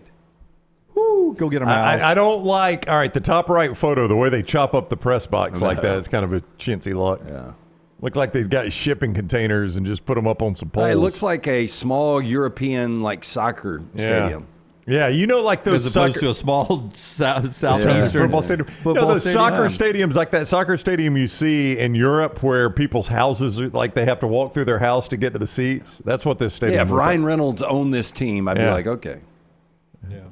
But hey, Adam, thanks for going. I liked it. I think it's there. There you go. Why don't you go to a game this year? Oh, well, because other games are going on. But I'm just saying that when I saw the stadium, I thought it was better than I thought Kennesaw Stadium would look. They play Jack State. If Jack State's playing there on a weeknight, would you ride over there with me? We already talked about it. It's a Friday night game. It's the first ever national televised game at Kennesaw State. Friday night, October 4th on CBS Sports Network. You'll have fun with that. Yeah, I don't know if I'm going to go on a Friday night. I might have gone on a Wednesday night. Yeah. All right. It is time for Trash Today. It is brought to you by our friends at Mortgage Right. Rockstar, hit the big button. Hey, your old man passed away, right? Oh, wow. No, not yet. Oh, I thought he did. I thought the judge was dead. My brother died. Oh, yeah. Sorry about that. LT's Trash is presented by Mortgage Right. Mortgages done the right way. Oh, yeah. We will get to see Ian a little over a week. Hey, if you're looking for a new home, our friends at Mortgage Right here to help, whether you're a first-time buyer or seasoned home buying veteran. Their great service and low rates make the process easy. Speaking of veterans, veteran founded right here in Birmingham. So whether you have you're looking for your final home or your first home, whether you have a big down payment or need 100% financing, Mortgage Right, one-stop shop for mortgages. Visit them online, mortgageright.com. Call the Birmingham office, 205-900-7200, NMLS 2239, Equal Housing Lender. Here are some inventors who regret their inventions. Anna Jarvis was the one that invented Mother's Day to honor her late mother in the early 1900s. She found herself frustrated with how commercialized the holiday became, dubbing those cashing in on the occasion as, quote, bandits, pirates, racketeers, kidnappers, and termites. Yep. Termites. Undermine with greed one of the finest, noblest, and truest movements and celebrations. Well, so what did she envision us doing on Mother's Day? I don't cooking for mom. I have no idea. Yes, I mean, we commercialize everything. A sale at Macy's for her. Yeah. I had my vasectomy sponsored. Yes, you did. Yeah, I mean, look. Yeah, it's just the American way. It really is. Old lady. Ann Jarvis, what year was this? This is in the early 1900s. Oh, so Mother's Day not that old, huh? Comic Sans. Why do people get so upset about this? Yeah. I love Comic Sans. If you're not a fan of Comic Sans, you're not alone. Vinces Caner, who created the font, also made his feelings clear about the typeface. Quote, if you love it, you don't know much about typography. I don't. I really don't know much about exactly typography. Right. If you hate it, you really don't know much about typography either, and you should get another hobby. Okay. You know, I really don't spend much time thinking about it. I didn't know this was called Comic Sans. Is it that what Dan Gilbert, Yes. when he wrote the famous LeBron letter after James. LeBron left, he wrote in Comic Sans, right? Pop-up ads. That was Rockstar's whole takeaway from it. This one. AL.com loves this one. Hey, if you ever rued the existence of pop-up ads, don't worry, their creator did too. According to Ethan Zuckerman, quote, we ended up creating one of the most hated tools in the advertiser's toolkit, the pop-up ad. I'm sorry, our intentions were good. He wrote in an essay for The Atlantic. I know it keeps to just keep on your mind, keep on your brain, but have you ever known you're clicking a pop-up because I want to go to this thing, not on accident, like No. saying that this place has, oh, this place has the shoes. I like. No, I'll get sucked in on the shopping. Yeah. Yeah, well, that'll be more. It's not really a pop-up. I mean, it's a pop-up more ad on like AL.com where you're like, oh, that actually interests me. I want to see this. I've clicked on those.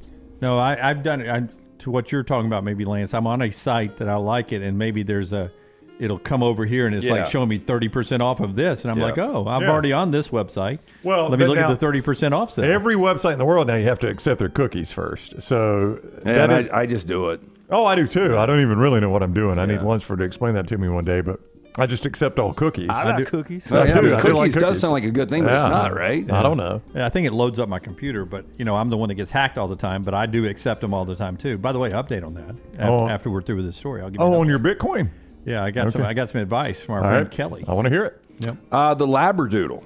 Though they may be cute, Wally Conran, who first bred the Labradoodle in the late 80s, admitted that the world would be better off without Labrador Poodle hybrids. Quote, I've done a lot of damage.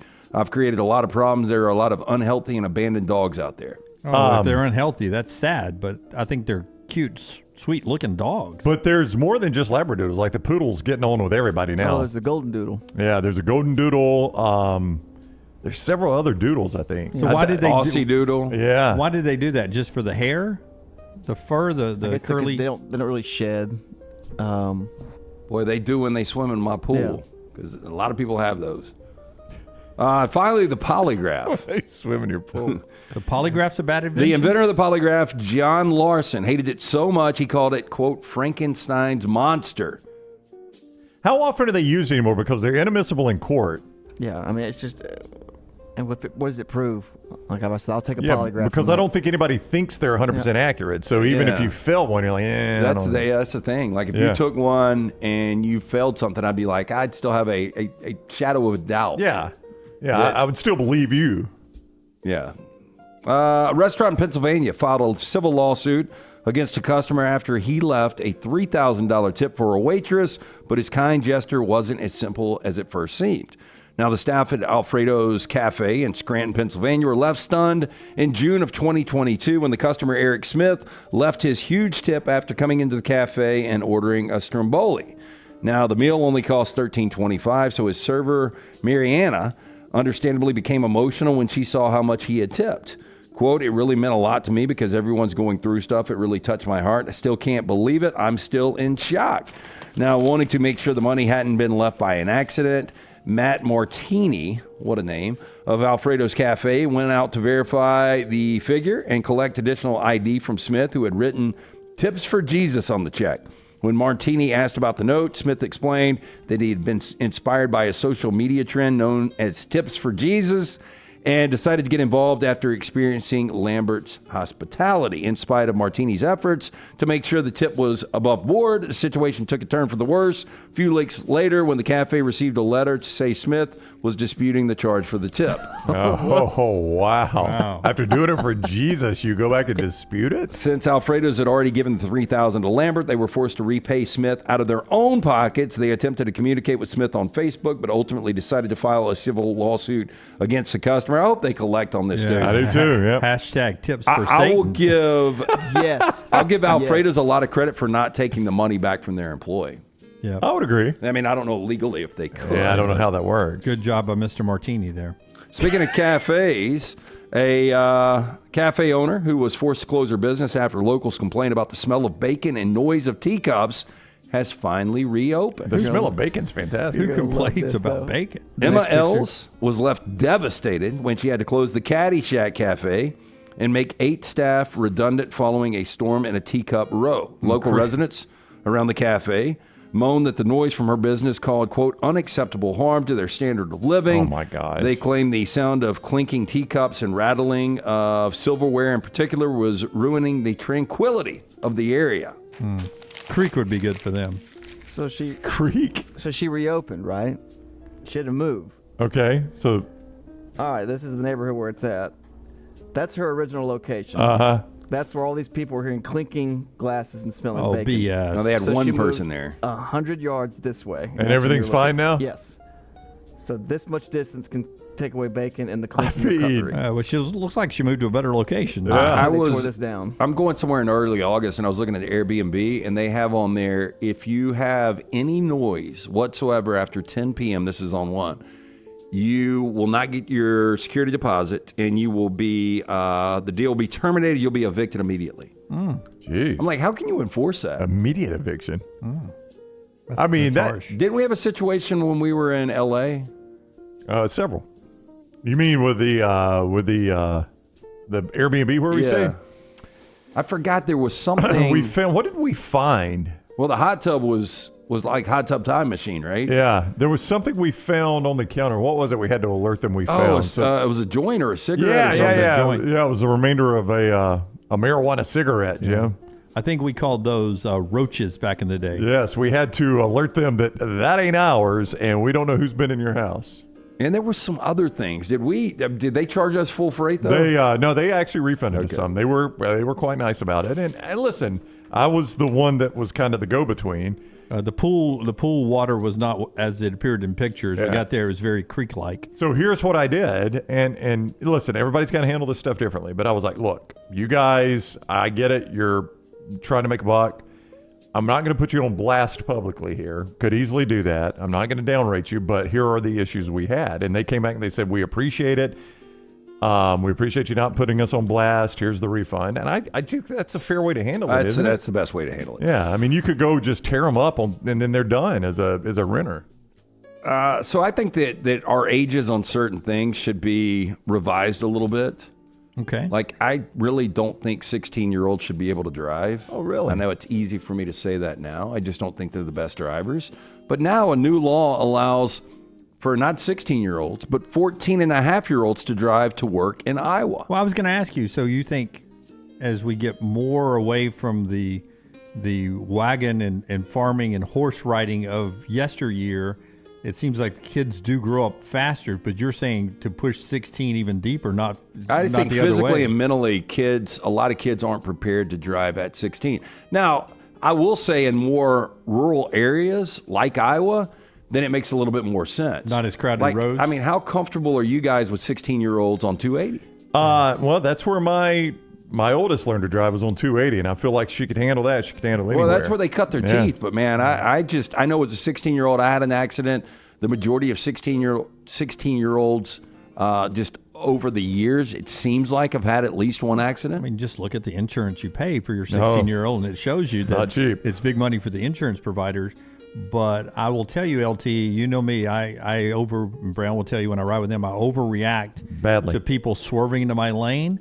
And on 280, inevitably, when I pull up beside somebody after they've ridden over into my lane and swerved back into their lane, I pull up to them. It's a middle-aged man or woman on their cell phone. It's not a 16-year-old. Well, I'll tell you one thing you'll notice. 100%. The nicer the car, the more aware they are, though.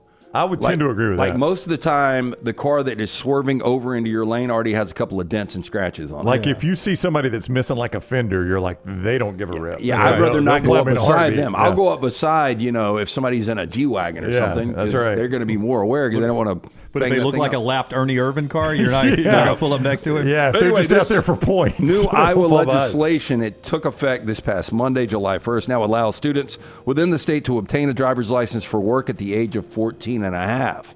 Now, the new legislation included changes like children now being able to drive to work, increasing the number of homes they are allowed to drive to and from, and stricter penalties for traffic offenses committed while using the license, according to the Iowa Department of Transportation officials. That's the way we started out with Harper at 16 was we had a circle she could go to from our house to church, our house to Publix, our house to the movies, our house to a certain couple of friends. She had a circle she could go to. So here's the thing, though. I started driving at age 13, an actual vehicle at age 13, and I failed my first driver's test at 16. I passed my permit test, but I failed my first, the driver's test you have to do in car, obviously. I failed it.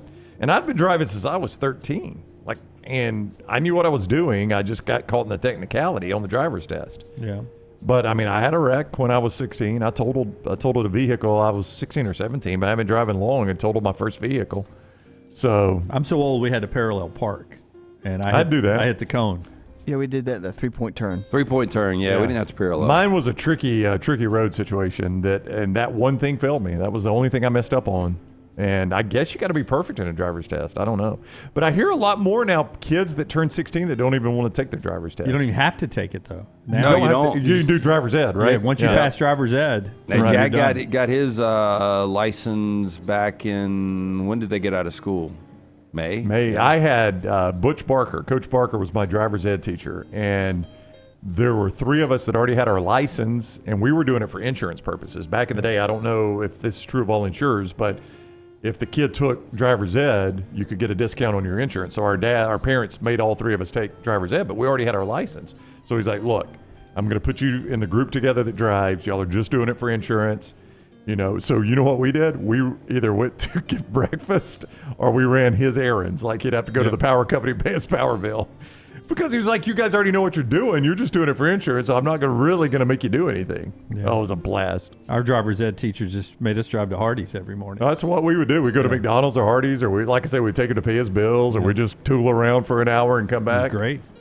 That was a fun class. That is Trash Today, brought to you by our friends at Mortgage Right. It is buying season. Our friends at Mortgage Right here to help before you take the next steps on a new home purchase or refinance. Talk with the team at Mortgage Right, no cost or obligation, to find out what you qualify for. You can get more information by going to their website. If you're in Birmingham, you can call the Highway 280 office, 205-900-7200, or mortgageright.com. Somebody else had lost a little money to that Facebook scam that's going on. Again, that is not me. I don't have any control over that, and I can't get to it. I can't even get to it. So I was DMing back and forth for something else, our friend Kelly, and I said, you got somebody that understands the legal system. Ask them what I should do about this. And I was expecting really, if you don't reach out to Meta and if they don't do anything, I don't know what you could do. His recommendation was 100% call the FBI. FBI. Yep. Federal boob inspector? Yeah. That's in Panama City. Oh. So are you going to do this? Yeah. I've got next week. Lance knows this. I've got 2 friends that are FBI agents I grew up with. When you text them and say, what do they agree with this? Okay. He's probably listening to the show. He listens every day. It's not too trivial for them. But obviously now I think I've totaled 3 different people about $3,500 that have been taken from innocent people. Yeah. And it's hurting my good name. I really want to call Russ and Patrick and say, do you guys want to go after Zuckerberg and Meta and make a little money? Sure. Yeah, definitely. It's a win-win situation. I'm sure they would sign right up for that one. We've been waiting for this call. Yeah, guys, we finally have the guy that wants to sue Mark Zuckerberg. It just pisses me off to no end, though, and I just don't understand it. All right, one more segment to go. You'll hear from Mark Gottfried and Nate Oates and Armando Baycott in the final segment of our show today, that's being brought to you by our friends at Champy's World Famous Fried Chicken, Highway 119 in Alabaster. Great for this holiday weekend. When you get tired of the grill, and you will at some point, jump out and get a little Southern fried chicken right there with Sterling the Crew on Highway 119. Back in a moment. Follow Dunaway on Twitter and Instagram at jimdunaway. There is no better place to watch your favorite sporting events and enjoy great food than one of the 3 great Birmingham locations of Walk-Ons. The TVs are everywhere with your favorite sports, and the menu is second to none. From the great appetizers like the waffle cheese fries, to the Avery Island salad, handhelds like the all-new Chicken Bomber, bistro specialties with a special taste of the Bayou, the amazing hand-patty burgers, the great po' boys, and the specialty drinks. Visit any of the 3 great Birmingham locations of Walk-Ons: Greystone, Stadium Trace and Hoover, and the brand new location in Trussville.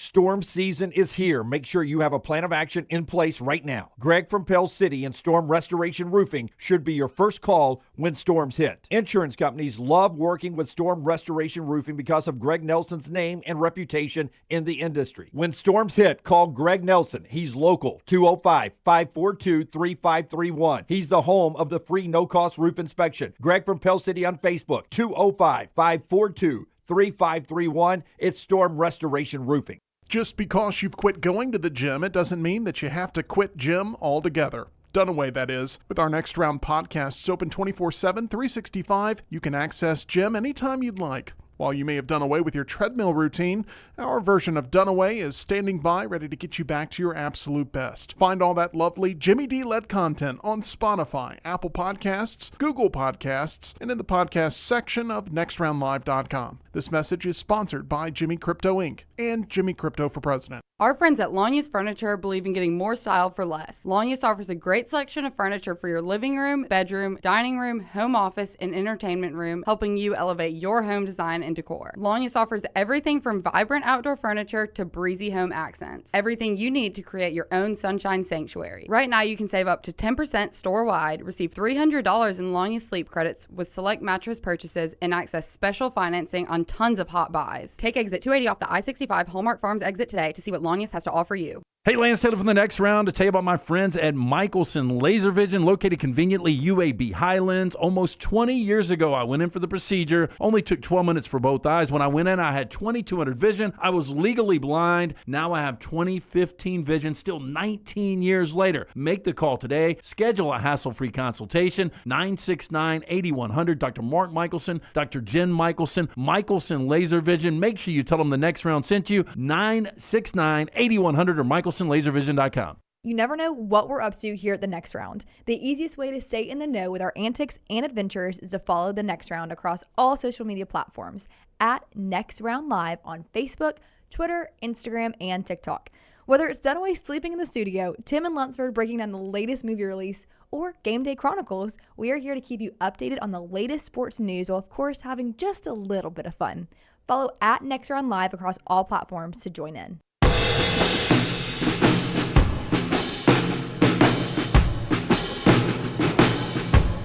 All right, don't forget a new Uncorked is out with Taylor Korn and Brad Law talking Auburn football on the Countdown to Auburn. She's doing a special series right now of Uncorked, Uncorked On to Victory, Fearless and True, Roll Tumors, whatever, Uncorked, whatever name you want to slide in there. But it's a Countdown to Auburn version, to Auburn season coming up. Jason Campbell and now Brad Law talking Auburn football Uncorked with Taylor, wherever you get those. And again, a new baseball podcast with the Pennant Grace out tomorrow live, 12:15. You can watch that show live while you're by the grill on July 4th. But Uncorked, as you're driving to the lake, the beach, or wherever you're heading this holiday weekend, you can pull up that and enjoy Uncorked as well on your way to wherever you're headed this weekend. Mark Gottfried has a podcast, the former Alabama and NC State head coach. It's called Front Row with Coach Mark Gottfried. Recently, he talked to Alabama's Nate Oates about coaching basketball at a football school. Listen in. How have you kind of taken the enormity of football in that state and maybe used it to your advantage, or how have you kind of adapted to that? Because it is different. It's just different. You know what? It's actually a really good question, because when I got here initially, people really tried to use it against us. Mm-hmm. In recruiting to football school, and you know what it is, like, I like to say it's not would be kind of absurd. The biggest moneymaker in college athletics right now is football. Mm-hmm. It's not even close. Okay, we are in my opinion, we've got the best football program over the history of college football in the country. So if you understand college athletics, it's actually a positive to be at a football school. Because some of these schools that are not football schools are going to struggle financially moving forward with what's going on. Now, maybe our gym's not packed every day like it is at some of these blue bloods, but if we start, it is now that we're winning. Mm-hmm. You had to sell a vision back then, and now you see it. Like, no, we're actually better off being at Alabama than you would be at maybe some traditional basketball powerhouse that doesn't necessarily have the financial backing that we would here at Alabama, just because football is such a big deal. I think that's a great way to look at it. Oh, that guy gets it. It is, yeah. But you look at a team like UConn, who's won back-to-back now, and Dan Hurley had an opportunity to make a ton of money and go to Los Angeles and coach the Lakers. He decided to stay back. I think it's one of the reasons we all agree that Jay Wright got out at Villanova. Villanova has felt kind of the backlash of this. Yeah, I mean, how good is Villanova right now, to your point? Not very good. Yeah. I mean, that's a guy. I wonder how sustainable it is at UConn. That's why, I never thought Dan Hurley was going to go, but the one thing that, I wasn't 100%, because the one thing that kept me thinking that he might take the Lakers job was, can he really continue this at UConn? I would say, beyond the fact beyond the fact that just shows Nate Oates gets it, right? He understands the economy of college athletics and understands how it works. The things we think bother him don't seem to really bother him. He brought it up himself. Okay, maybe you don't always play in front of a packed arena.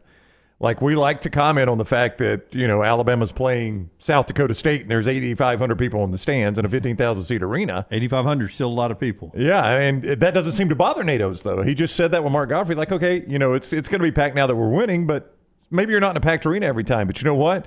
My football program's covering that up. It doesn't matter because my football program's making tens of millions of dollars for this athletics department. Armando Bacot was on the Run Your Race podcast recently. And he got asked a question about how much money he made at North Carolina. Don't say the number you think it is. I want you to listen to it. But in your head, come up with a number, and you tell me whether you think this is more or less than what Armando Bacot should have made at North Carolina. How much you make at Carolina total?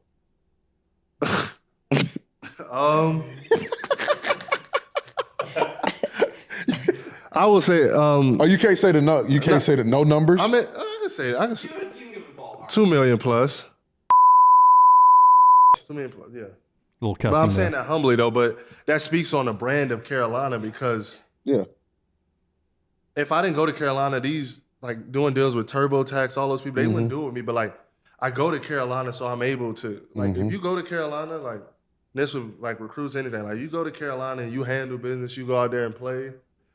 Somewhat be marketable, like, and stuff like that, like, it pays, and, like, that's what I'm saying, like, I could never say a bad word about Carolina and everything, because, like, I got life-changing money, like, I'm from Richmond, like, I got life-changing money, like, in college, just off playing basketball, and, like, that's why I'm forever thankful of Carolina, the brand, because, like, to be able to make over $2 million just, like, in college is crazy.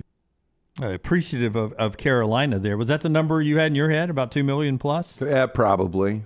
Yeah, because, he was there, 3 years, 4 years? Yeah, it's unfair to me. I'd already seen the number, but I felt like that's a little bit skinny for as long as he was there. Of course, NIL wasn't. Yeah, it's getting to a point now. You really wonder, does it ever top out? Yeah, and it wasn't in play his entire time there. Like, early on, NIL wasn't even legal yet, right? If he was there 4 years, we're not that deep into NIL. TurboTax. Triscuits. Triscuits? That was one of his endorsements. That's a polarizing cracker. Triscuits. Not a big fan myself. You like I it? like them, yeah. It depends on what you're eating them with, to me. I don't eat them by themselves. Goat cheese. You eat them with goat cheese. I like the black cracked pepper. Yeah, that's good. Yeah, that is the best one. If I'm going to have they are super dry. That's my problem with them. Yeah. I appreciate his attitude, though. I mean, like, we focus so much on these greedy players, but he's like, man, I'm just appreciative of North Carolina. Yeah. I mean, I thought that was a great attitude. It was about going to Carolina, and there, you do what you got to do. You're going to get paid there. I appreciate the attitude he approached that with. We talk about it all the time. Until you meet someone, just their image, watching them on television and sports, maybe even seeing just snippets of interviews. Joe Theismann yesterday for me. Joe Theismann's a great example. I was not a big Armando Bacot fan, and then when we were at the, I guess it was the Elite Eight, Sweet 16, I was out in Los Angeles, and I got to go into the North Carolina locker room. First of all, the North Carolina SID people and their coaching staff were tremendously nice people. And then you walk in there, the players were, every one of them were so polite. Armando Bacot was as nice as you can be. I sat and watched him do interviews while I was holding the microphone before I could ever ask a question. Was as nice as you could be. And it's just not the way he comes across when he's out there throwing bows and trying to win basketball games. Just really a nice guy there. I don't know what a high-end basketball player, I feel like I know with a football player, but what would you say a high-end basketball player would be worth? Well, like Hunter Dickinson last year, the report was he got $1 million from Kansas to go from Michigan to Kansas. I would think, depending on the player, it seems to me about $1 million a year. If you're good, $1 million a year is a good number. Well, yeah, I would agree. But, college basketball, and you really can't do this in football either unless you get a Cam Newton. But in college basketball, you can't just get one guy and win a national championship on his back. And like a lot of teams have tried. And I think you can. Who has done it? I mean, Carmelo Anthony in Syracuse. Yeah, Carmelo, Danny Manning did it. Glenn Rice. I mean, it's again, not a lot. That's three teams going back to 1990 with Glenn Rice, right? Was that 90? Or that was 89, wasn't it? 89 with Glenn Rice. Three teams. I mean, it doesn't happen an awful lot. Purvis Ellison at Louisville, I mean, that's going back to 87, right?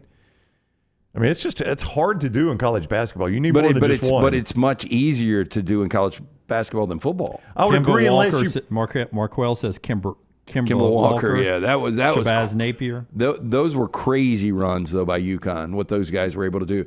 Cam Newton is the guy. I mean, but Cam Newtons do not grow, on every tree. You can't find a Cam Newton. Who was the kid coming in this year for Duke? He's the number one recruit in the nation. He's Flag, right? Cooper Flag or something like that? It's definitely Flag. Anyway, I mean, that guy, to be the number one recruit coming in, probably close to name your price. Probably already has. I mean, it really is Duke, probably. Right? But, Duke, where do they get this money? I mean, I know, not from football to Nate Oates' point. Got to be getting $2 or $3 million for 1 year. Yeah. All right. Everyone's already saying Cooper Flag. Thank you, Marquell. Over the mybookie.ag chat room. We appreciate you guys in the chat room all the time, more than you know. It's just you guys add so much to the show, and we appreciate you so much. You guys are already saying happy 4th of July. We want to say that to you guys. Safe travels wherever you're going. If you're staying at home, enjoy it. We're back with you live on Monday. Got one more picture to show you. Philip in our TNR gear just got back off his boat down on the coast and wanted to send in a quick picture. My buddy Philip, top left, in the big TNR T-shirt there, and his boys just pulling in the fish there. Can anyone name the fish there? That's snapper. Red snapper. Red snapper there. I don't know. What about the one down there? I don't know what that is. That's a barracuda. Do you know, Dunaway? Do you know, actually, it does get mistaken. It looks like a barracuda. As a barracuda. What is that? Oftentimes mistaken as a barracuda. But the way you know the difference is barracudas swim in packs. Okay. And this does not. The wahoo. I don't know if it's good eating or not, but I know that snappers. They're not always in packs. I've gone eye to eye with a barracuda before. Have you really? Yeah. I thought they were down. In the movies. They were always in packs. Thousands of them would eat you. Those are piranhas. Yeah. Those are piranhas. Yep. So just forget everything I just said about swimming in packs. And the wahoo. Common misconception. He said it up with. So condescending. The wahoo is the other one. I've got your answer from the FBI, too. They can help you potentially. They can or cannot? Can. Okay. Potentially. Good. Let's shut that down. Let's save Americans money this holiday weekend. All right. Back on Monday. Until next time, God bless you, and God bless the United States of America.